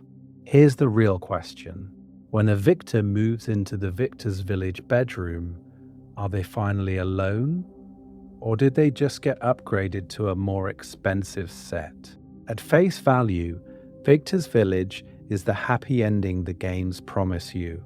Big house, full pantry, your own bed where no one calls your name at the reaping ever again. But walk through those empty streets and you realize the quiet is staged. The village is placed apart for a reason, easy to surround, easy to monitor, and easy to turn into a backdrop every time the Capitol needs a "Where Are They Now" interview or a tearful reunion special. This is where we talk about post-games relationships as ongoing content. You think you've survived the arena, but now every party, every state event, every talk show expects you to bring a narrative with you. Are you the tragic widower, the reformed career, the star-crossed lover still faithfully devoted? There is a lot to uncover here, because your supposed private life becomes another season of the same show. So how does that control actually work? Imagine being a victor and trying to date someone from your own district. Who approves that? Who decides whether your new partner gets security clearance, or whether they're suddenly invited to the Capitol with you and never quite comes back the same? The Capitol gossip media is basically a weaponized rumor mill. One dinner in the square becomes a secret engagement. One argument on a train turns into trouble in paradise, which Snow can then use as an excuse to summon you, threaten you, or redirect your storyline. Finnick is the clearest example. His entire brand is availability. He's the Capitol's favorite fantasy. Beautiful, charming, and crucially, unattached. The reason that part matters is because a public official relationship with Annie would puncture the illusion. Suddenly, he's not a flirty prize. He's a man with a real relationship, real loyalties, and therefore real leverage. So Annie stays in the shadows, framed as unstable, while his forced affairs are sold as glamorous instead of what they really are: state-sanctioned exploitation. And it's not just individuals. Victors from the same district are perfect raw material for PR marriages. Why waste a good fairy tale? Two survivors, same hometown, shared trauma, now healing together in matching mansions. You can almost hear Caesar Flickerman narrating the wedding special. Do they actually choose each other, or did a stylist quietly suggest it? A handler slide over a contract? A threat to their families seal the deal? So when a victor closes the bedroom door in Victor's Village, how private is that space really? Every window is a potential camera angle. Every relationship is at risk of being recut into propaganda. And that raises the next problem. What happens when a victor tries to love someone the Capitol hasn't cast for them? Mockingjay. When the love triangle becomes a war weapon, so when a victor tries to love off script, what happens when a whole war decides that relationship is its favorite weapon? This is where we talk about the Mockingjay era, when the Katniss-Peter Gale triangle stops being awkward teenage drama and starts being state-sponsored content. District 13 looks at Katniss's love life and doesn't see confusion or trauma. They see footage. They see a narrative they can cut, score, and broadcast to every district. Watch how they stage it.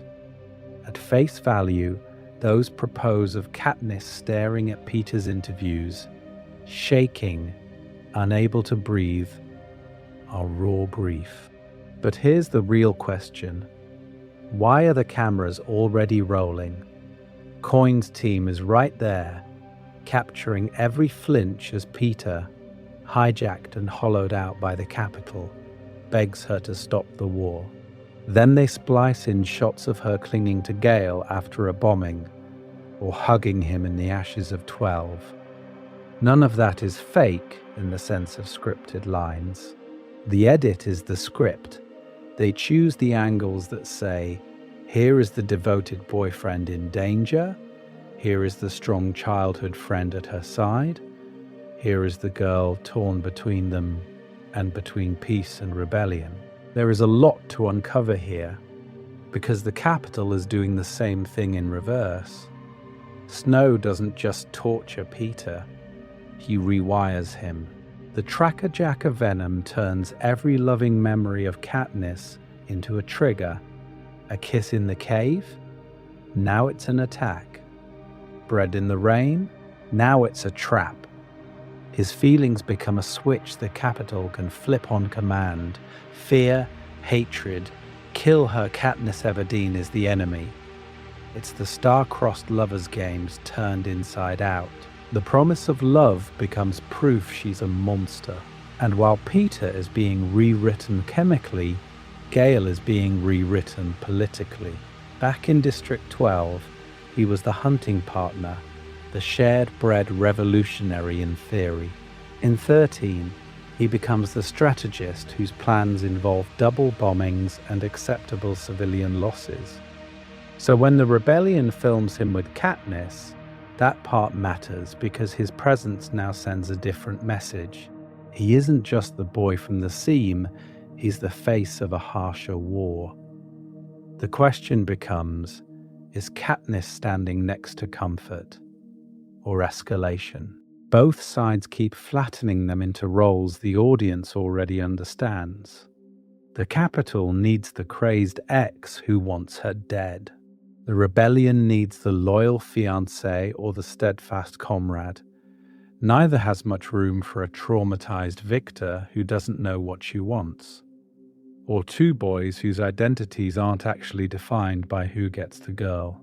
By the time the games end and the war is technically over, the triangle has been replayed so many times that it barely exists as a private relationship anymore. Every district has an opinion. Every kiss has a counter-broadcast. So when we ask, who did Katniss really love, we can't separate that question from hijacking, from bombings, from propos and interviews. The feelings are real, but they're buried under years of forced performance. And that sets up the final problem. After all that manipulation, what does it even mean to have a real love story in Panem at all? Itch hijacked love, Peter's feelings under chemical edit.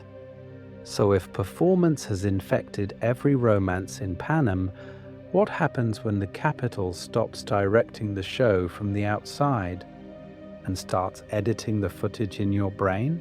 This is where we talk about hijacking. The moment the love story doesn't just feel fake, it's chemically rewritten. The capital takes Peter, the boy who once burned bread to keep a starving girl alive, and runs him through a weaponized remix of his own memories. Tracker-jacker venom, already established in the games as a hallucinogenic nightmare, gets combined with torture, deprivation, and constant repetition.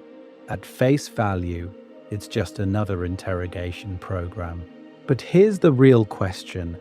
Why aim all that firepower at his relationship with Katniss specifically? Because Snow doesn't just want information, he wants association. They flood Peter with venom, show him images and clips of Katniss, then pair her face with pain, fear, and the terror of the arena.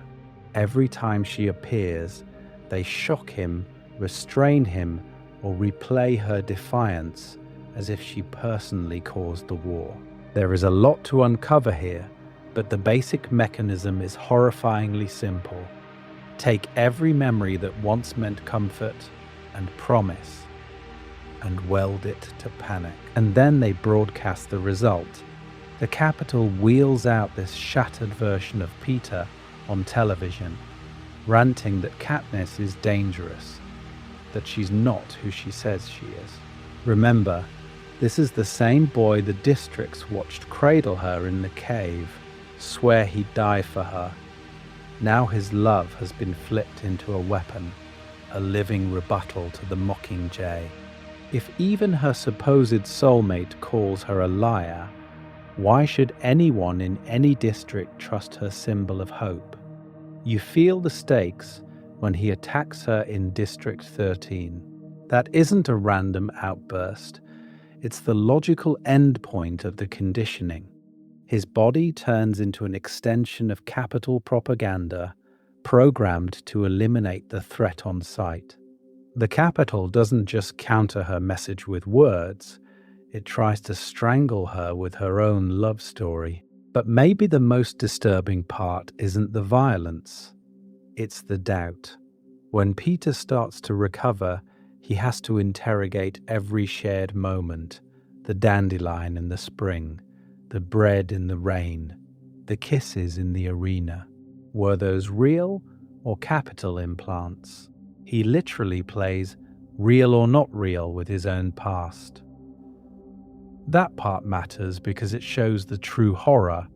Hijacking doesn't just break a person, it breaks the concept of reliable memory. And if the Capitol can rewrite how you remember love, what relationship anywhere in Panem is safe? How do you trust your feelings when you've seen them weaponized on national television? So when Peter and Katniss end up together after the war, is that a happy ending, or two people trying to rebuild something the Capitol shattered on purpose? And if it is a rebuild, what exactly are they rebuilding from? After the cameras, Katniss, Peter, and choosing love in the ruins. So if the Capitol broke their love on purpose, what does it even mean that Katniss and Peter end up together in the end? Is that healing, or just habit left over from the games? This is where we talk about the ruins. Post-war District 12 isn't a backdrop for a fairy tale. It's almost empty. The soot is real, the silence is real, and the only part that still looks Capitol approved is Victor's village standing weirdly pristine on the hill. But now there are no stylists knocking on the door, no prep team, no cameras waiting on the front lawn. Just two Victors who wake up from different nightmares in different rooms of the same abandoned suburb. At face value, that sounds peaceful. No interviews, no sponsors, no Snow on the phone demanding another performance. But here's the real question. When the script is gone, what's left of a relationship that grew up on cue cards and death threats? Their answer is almost nothing at first. Peter comes back hijacked, full of Capitol venom, literally trained to see Katniss as the enemy. He has to relearn his own memories, sorting through what's real and what the Capitol rewrote. That part matters because it flips their original dynamic. In the first games, Katniss is the one faking feelings to survive, while Peter insists his are real. After the war, she's the one waiting quietly to see if his love for her can exist without an audience, without Haymitch's notes, without the promise of bread from sponsors. We're going to cover the slow part because the story skips over it, but it's crucial. They build a plant book again. They hunt. They bake. They share the names of the dead as if they're rebuilding a cast list for a show that finally ended. Every small routine is a test. Are we doing this because the Capitol told us we were star-crossed, or because we actually work together in this burned-out district? Then comes the biggest shift. Children. Remember, Katniss's core promise to herself was never to bring kids into the games. That was the line. That was the reason her relationship with Gale stayed theoretical for so long. So when she finally agrees to have children with Peter, It's not a romantic montage decision. It's a political one. The games are gone. The reaping bowls are empty. For the first time, she can imagine a future where her kids aren't capital content. But trauma doesn't vanish just because the arena is demolished. She admits she still plays the real or not real game with her own memories. The nightmares keep coming. Their love is real now, but it's built on the bones of a fake love story the Capitol forced them to perform. There is a lot to uncover here. Every genuine moment they have is layered over scenes that once earned them food, ratings, and public sympathy. So no, their ending isn't a fairy tale. It's a reclamation. By choosing each other in an empty district, by choosing children in a world without games, they take back the narrative that Snow, Seneca, and every Capitol viewer thought they owned. And the next question is, what does that reclamation mean for everyone else whose relationships were rewritten for the cameras? Gale's exit. Was it ever really a love story? And that brings us to the relationship that never got a reclamation arc. Gale. On paper, he should be the simple answer. The hometown boy from District 12, the hunting partner, the one who knew Katniss before the cameras, before the games, before the Capitol ever learned her name. At face value, that's the safer love story, right? But here's the real question. Was it ever actually a love story? Or are we retrofitting romance onto something much messier? This is where we talk about what Gale and Katniss really are at the start. They're not flirting in the woods. They're running a joint black market operation. They're co-parents to their siblings, splitting game, splitting responsibility, splitting the constant fear that a bad winter or a peacekeeper raid could wipe their families out. Their bond is built on shared hunger, shared anger, and the shared promise that if one of them goes down, the other will keep everyone alive. That part matters because it means their relationship is born inside survival mode, not outside it. So when you revisit the romantic beats, the timing is brutal.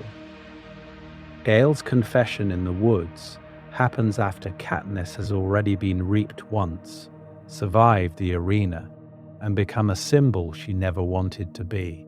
He doesn't tell her he loves her in a quiet, peaceful district. He tells her while they're both suffocating under Capitol control. Is that a confession? Or is it a panic response to the possibility of losing her to the games, to Snow, to Peter, to everything? Then you have the kiss in District 12 after the victory tour, pressed up against the ruins of their old normal. Katniss kisses him back, but even she is analyzing her own reaction in real time, wondering what she feels, wondering why it doesn't simplify anything. And the District 13 kiss? That's pain, morphling, and guilt colliding in an underground bunker. It's two traumatized soldiers reaching for something human when the world is burning. There is a lot to uncover here, but none of those moments happen in a world where either of them is free to choose calmly. And then Prim dies. Gale isn't physically there, but his bombing strategy is. The double explosion trap he helped design becomes the method that kills the person Katniss has been protecting since page 1. You cannot overstate what that does to their connection. It doesn't matter how many tactical reasons Coin's side had, or how much Gale didn't intend it. For Katniss, the line between weapon and wielder collapses. A future with him would mean waking up every day next to a reminder of the worst failure of her life. So was it ever about romance? Or was it about rage, survival, and the fantasy of running away from Panem together, hunting in some mythical forest where there are no reaping balls and no arenas? Gale represents the version of Katniss that solves everything by escaping or fighting harder. Peter represents the version that tries to build something after. Calling Gale and Katniss a fake love story misses the point. Their relationship is real, but it's never stable, never chosen outside of war, never given a chance to exist without the capital, coin, or the games pressing on every decision. And the next question is, what happens to all the other almost relationships in Panem once the cameras finally turn off? Real versus fake, ranking Panem's most manipulated relationships. So let's zoom out and do something dangerous. Let's rank Panem's relationships on a spectrum from pure performance to painfully real. At one end, you have the capital's fully scripted romances. At face value, they look glamorous. Victors draped in jewels, arm candy on every red carpet, Snow's parties full of hand-picked pairs. But here's the real question. How many of those people ever chose each other without a camera, a contract, or a threat hanging over them? Finnick's capital lovers are the clearest example. The narrative says he's a charming playboy who can't help himself. The truth, revealed in Mockingjay, is exploitation and blackmail, his body sold to protect Annie and anyone else the capital could reach. So Finnick plus the capital, that's almost total propaganda, a relationship between a victor and a system, not two human beings. That part matters because it shows the extreme. Intimacy is a weapon the capital wields, not something shared. Swing all the way to the other side, and you get the rare, mostly private bonds. Finnick and Annie land here. Their relationship grows off-screen, in the quiet spaces after the games, rooted in shared trauma and gentleness. The capital only drags it into the spotlight for spectacle when it needs a tragic wedding and later a tragic death. We're going to cover how their ceremony is framed, but notice the pattern. The more the capital tries to co-opt it, Katniss and Peter sit in the messy middle of this spectrum. Their bond is real, but it's born inside a fake narrative and constantly rewritten by external pressure. In the 74th games, every kiss in the cave is a survival move. Suzanne Collins has said Katniss is performing first, feeling second. Then Snow threatens her family, and suddenly their engagement tour is a national script she has to sell to keep her district alive. By the time Peter is hijacked, you almost can't separate the real relationship from the story the capital forced on them. And yet, in the ashes of District 12, when the cameras are gone, they choose each other again. That's why they can't sit at either extreme. Gale and Katniss are different.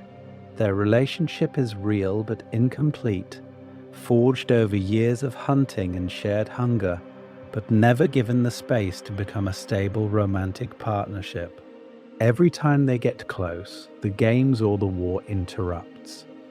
Then comes the guilt over Prim's death, and whatever hope they had fractures. It's not fake, it's just never allowed to finish becoming. So where does that leave everyone else? Snow's arranged capital pairings, background victors who show up on Caesar's couch with a date we never meet again, Johanna's flirty deflections that might hide something or nothing. This is where we talk about your ranking. Pause for a second and mentally line them up from pure capital script to tragically genuine. Remember your list, because at the end, I'm going to ask you which relationships you think survive once the games finally stop. Speculative corner, the love stories of unseen victors. So you've got your mental ranking of fake to real capital romances. Hold on to it, because now we zoom out. What about all the victors whose love stories never even made it to Caesar's couch? the ones the cameras barely glanced at or twisted beyond recognition. This is where we talk about the unseen victors. Not glamorous, not starving. A place where the games are horrifying, but you still get viewing parties when a tribute does well. Their victor wins at 17. In the arena, he falls for his ally, maybe a girl who shares food with him on night 1. It's quick, messy, born out of terror and shared watches. Then, right before the finale, she dies in his arms on live TV. At face value, that's tragedy. For the Capitol, that's a marketing campaign. Suddenly, you have a broken-hearted hero, the boy who never smiles in his victory tour footage. They replay his partner's death every year. In the recap, they sell commemorative jewelry with her token on it. The district gets to mourn, but only on the Capitol's terms, because that part matters because grief becomes another product that keeps the audience invested in the games. Now take it one step further. What happens when the Capitol doesn't want to wait for an organic story? Here's the real question. If you control every train ticket, every broadcast, every mansion in Victor's village, why wouldn't you start arranging relationships outright? Imagine pairing a beloved male victor from, say, District 4 with a rising Capitol darling from the fashion world. Suddenly they're a power couple, joint interviews, joint endorsements, a wedding special that doubles as a promo for the next games. Is it love or is it a PR schedule? Does it matter if the ratings are high enough? And under all of that, there is a lot to uncover here with queerness. Statistically, you know some victors had to be queer. So where are they? Probably in straight relationships for the cameras, forced into engagement narratives with carefully chosen partners, while the person they actually care about is kept off screen or off Capitol soil entirely. Think about Finnick's canon situation. The Capitol already uses sex and secrets as leverage. It's not a stretch to imagine a victor whose real relationship exists only in stolen phone calls through that direct Capitol line, never acknowledged on air because it doesn't fit the star-crossed script. Then you have the opposite strategy, the victors who refuse any public relationship at all. No dates, no hand-holding in the snow-era galas, nothing the cameras can zoom in on. To the Capitol audience, they're cold or damaged. In reality, they might be the ones who understand the game best. If Snow can't put a face to the person you love, he can't threaten them on a live broadcast. So you move your parents into Victor's village, but your real partner stays 3 streets over, or in another district entirely, and you never so much as stand next to them in the square. So when you think about Panem after the war, how many half-fake, half-real relationships are we missing?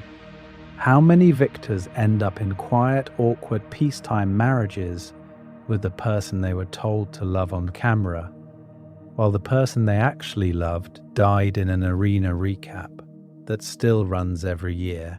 We're going to cover which of those stories might survive once the cameras finally turn off. But first, we need to talk about the one relationship Snow was never able to fully script. Meta moment. Are we any better than Capitol viewers? The one relationship Snow was never able to fully script. But here's the real question. When we sit here dissecting Katniss and Peter, or arguing Gale versus Peter, how different are we from those Capitol viewers in their glitter seats? You scroll past a Hunger Games edit, and it's slow-mo kisses, color-graded trauma, and a sad piano cover. It looks beautiful. It's also 2 teenagers being threatened on live TV. At face value, That's just fandom doing what fandom does. We ship, we cut together scenes. We pick teams. Team Gale. Team Peter. Team Katniss should have stayed single. But this is where we talk about how easy it is to flatten a war story into a relationship pole. The games turn tributes into characters. Sometimes we turn victors into aesthetics. Think about how many debates focus on who was better for her without ever asking why Katniss is so emotionally shut down in the first place. Or how many cute cave scene edits crop out Haymitch's notes, the sponsors, the calculation in every touch. There is a lot to uncover here, because that's exactly what Capital Media did. Zoom in on the star-crossed lovers and blur out the child soldiers. When our discourse reduces Peter to soft boy and Gale to angry boy, are we echoing the Capital's highlight reel? When we argue over who Katniss really loved more than we talk about consent under threat, are we missing the central question the story is asking about power? That part matters because Suzanne Collins keeps showing you the cost.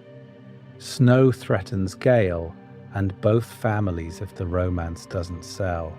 The engagement is forced on a victory tour that is basically a hostage situation with Cake.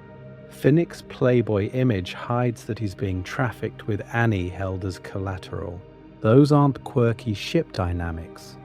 Those are war crimes dressed up as PR. And yet, fandom isn't the Capital by default. There are fan essays breaking down how Katniss weaponizes the romance as a survival strategy, and fics that sit with Peter's hijacking instead of rushing to a neat reunion kiss. There are metas that ask whether Katniss can ever freely choose a partner when every relationship she has is surveilled, politicized, or punished. We're going to cover more of those resistant readings later, but notice what they do. They keep the political critique at the center and let any romantic payoff be messy, incomplete, earned. They remember that the promise of happily ever after is a tool the Capital uses, not a guarantee the text makes. Enjoying the romance doesn't make you a Capital citizen. Uncritically swooning over obviously coerced relationships might push you in that direction, though.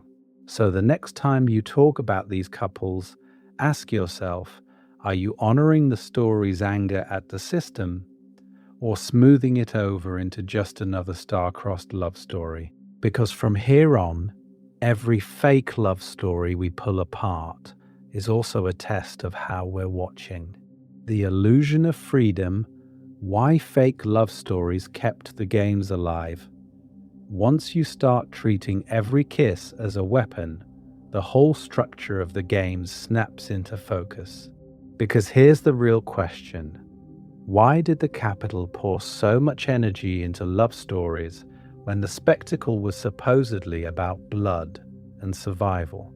At face value, romance is just bonus content, something extra to swoon over between tracker-jacker attacks. But that part matters because those narratives gave Capital citizens a sense of agency without ever touching the core brutality. You can't vote to end the games, but you can root for Peter to win Katniss's heart. You can't question why children are dying, but you can passionately debate whether the cave kiss was sincere. It feels participatory, it feels emotional, and it keeps your outrage aimed at the relationship instead of the system. For the districts, the function is almost the opposite, but it's built on the same illusion. The Capital feeds them just enough hope through fairy tale endings that revolt feels postponable. You see a victor come home to the victor's village, you see their televised engagement, and you tell yourself, maybe my child could be the one who survives. Katniss and Peter's forced engagement tour is a perfect example. The districts are grieving their dead, but the cameras insist this is a victory lap, a promise that love can beat the arena. Why burn the world down today if there's still a chance your tribute can win tomorrow? There is a lot to uncover here when you connect it to the other illusions in Panem. The reaping lottery pretends everyone has an equal chance, while Tesserae quietly punishes the poor. Victor's village pretends merit is rewarded, while victors are surveilled, exploited, and re-reaped in the quarter quell. The idea that talent or charm can lift you out of poverty, whether it's Peter's charisma, Finnick's beauty, or a star-crossed backstory, is sold as a ladder, but it's really a leash. Love is just another version of that promise. Perform the right relationship, and you might be spared. This is where we talk about infrastructure. We're used to thinking of the game's machinery as mutts, arenas, peacekeepers, hovercraft, physical tools. But the fake love stories are just as engineered, just as essential. Without capital citizens emotionally invested in couples, the show loses its sugarcoating. Without the districts clinging to the myth that a pure romance can hack the system, the fear turns into fury a lot faster. The star-crossed lovers narrative is a pressure valve. It bleeds off just enough anger to keep the games running for 75 years. So once you reframe these romances as systems of control, you can't unsee them. Every proposal, every televised reunion, every happily ever after interview becomes suspicious. Was that affection, or was that survival? Was that relationship real, or was it another script? In the next section, we're going to cover how each major couple fits into this pattern and which moments crack the illusion wide open. Recap: the Hunger Games couples that were never theirs to begin with. So now that we've pulled apart the individual romances, let's zoom out for a second. When you think back on all these so-called love stories, what actually belonged to the people in them? And what belonged to the cameras? Katniss and Peter are the clearest example. In the cave, every kiss is a move in the games. Haymitch is literally sending notes to turn up the affection because sponsors pay more for star-crossed lovers than for two half-dead kids from a coal district. At face value, it's sweet. 2 tributes, 1 sleeping bag, shared soup. But here's the real question. How many of those moments are Katniss trying to survive, and how many are her choosing Peter? That part matters because the performance doesn't end when the arena does. The forced engagement, the victory tour, Snow's threat that if she doesn't sell this relationship, Gale and both their families die. None of that is romance. That's hostage negotiation dressed up as a proposal. Only after the war, when the cameras are gone and the Capitol can't use them as a weapon, do Katniss and Peter quietly decide to build a life together. No sponsors, no scripts, just trauma, shared history, and a choice. Finnick's story runs on the same system, just turned up to 11. On TV, he's the Capitol's favorite playboy, dripping sugar cubes and charm. Off camera, that persona is a prison. He's being sold, traded, and blackmailed, with Annie's safety used as leverage. His public romances are completely fake, but his real relationship, the one with Annie, is almost aggressively ordinary. It's soft, private, and not particularly cinematic, which is exactly why the Capitol has no interest in it until they can parade their wedding as a wartime distraction. Then you have Gale and Katniss, who are almost the inverse. Their bond starts before the games, before any cameras. It's built on snares, shared bread, and an unspoken promise to keep each other's families alive. But where do they ever get space to figure out what they are without a rebellion in the background? Every time their relationship tries to become something more, war intrudes. Bombings, strategy meetings, guilt over Prim. In the end, it's not that there was never feeling there, it's that the world never allowed that feeling to become a stable relationship. Around them you see smaller, quieter resistances. Johanna's refusal to play the capital's sexy, grateful victor. Rue and Katniss's sister bond that has nothing to do with romance but still terrifies the capital because it creates cross-district empathy. Thresh's single decisive mercy that rejects the narrative of tributes as bloodthirsty animals.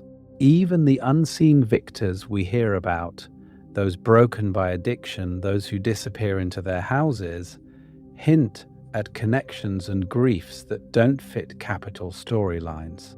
So when you add all of this up, the pattern is brutal. In Panem, love stories are almost never just love stories.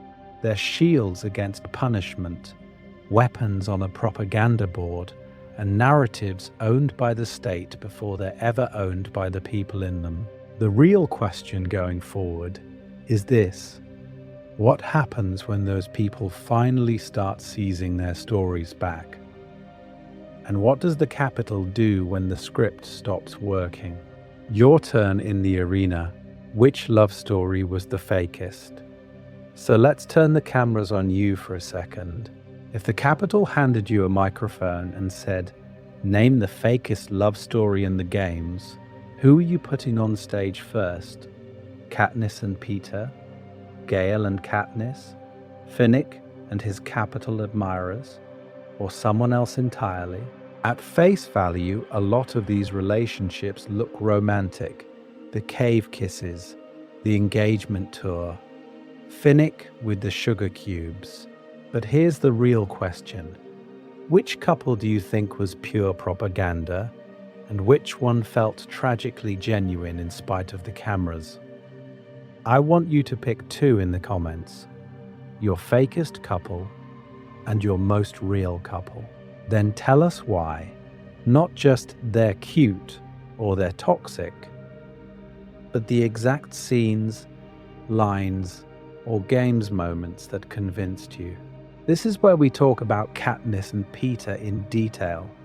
Suzanne Collins has said outright that Katniss treats the star-crossed lovers angle as a performance at first. So I want a time code from you. At what exact point, if ever, do you think she stops faking it and actually falls in love with him?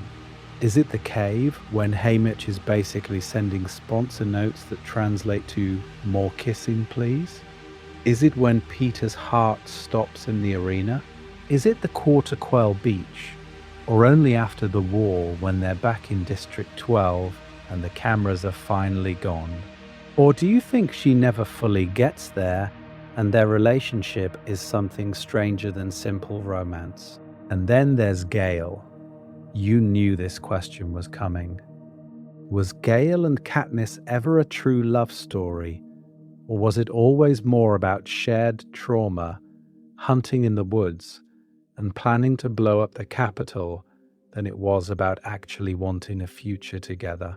When you look at their scenes, those mornings outside the fence, the argument about District 12's bombing, the fight over Peter on the beach of the Quell, do you see love? Or do you see two soldiers who needed each other until they didn't? There is a lot to uncover here, so we're going to cover more than just one couple. I want you to rank the major Hunger Games relationships from pure capital script to painfully real. Put Katniss and Peter somewhere on that line. Add Gale and Katniss, Finnick and Annie, even things like Johanna's weaponized persona with the capital audience.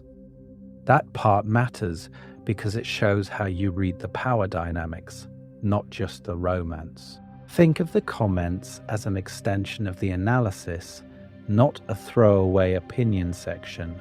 This is the victor's village of this channel, a space where we all get to argue like capital commentators, but with better ethics and way more context.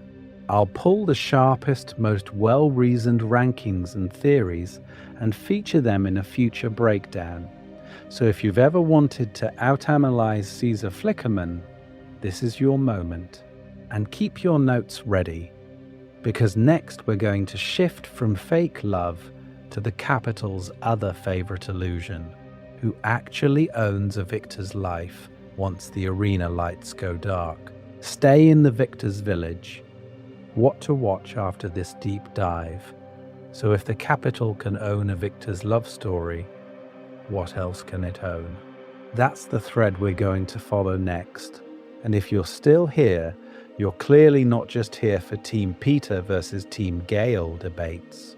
You're the kind of fan who pauses the reaping scene to ask why the stage is built that high, or who notices the way the camera lingers on Snow's mouth when he talks about hope. At face value, this channel looks like it's just talking about ships and aesthetics. But here's the real question. What happens when you zoom out and see every relationship, every promise, every mansion in Victor's village as part of the same machine? If that's the version of Panem you're interested in, you're in the right district. Stay in the Victor's village with me for a second, because there is a lot to uncover here. When this video ends, the next stop I'd send you to is the full breakdown of Finnick's exploitation arc. You've seen the charming capital playboy. That part matters because once you track who owns his time, his body, and his secrets, you suddenly understand how the games keep working even when the arena is off screen. From there, move straight into Snow's political theory episode. His whole "a little hope is effective, a lot of hope is dangerous" speech, unpacked as actual strategy. Why does he need the star-crossed lovers, the Victor's Village, the Victory Tour, all running at once? Why does he threaten Gale to control Katniss instead of just killing her? That's where we talk about how hope and fear become a single tool, not opposites.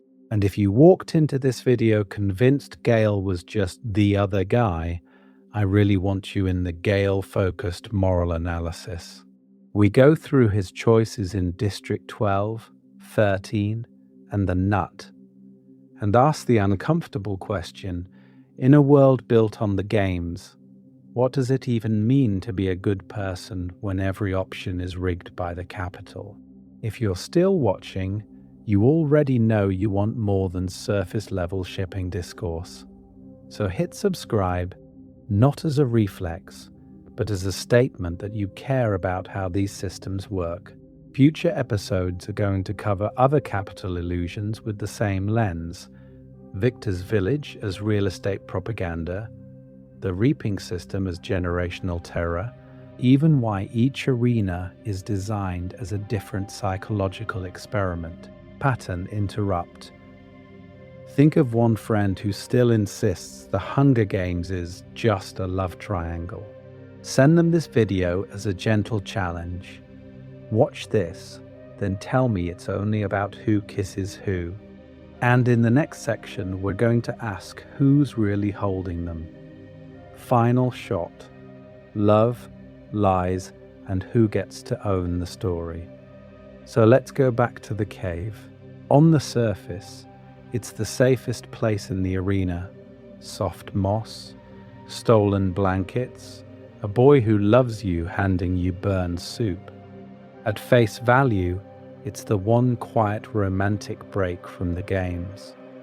But look closer, there is a lot to uncover here. Every kiss is a transaction.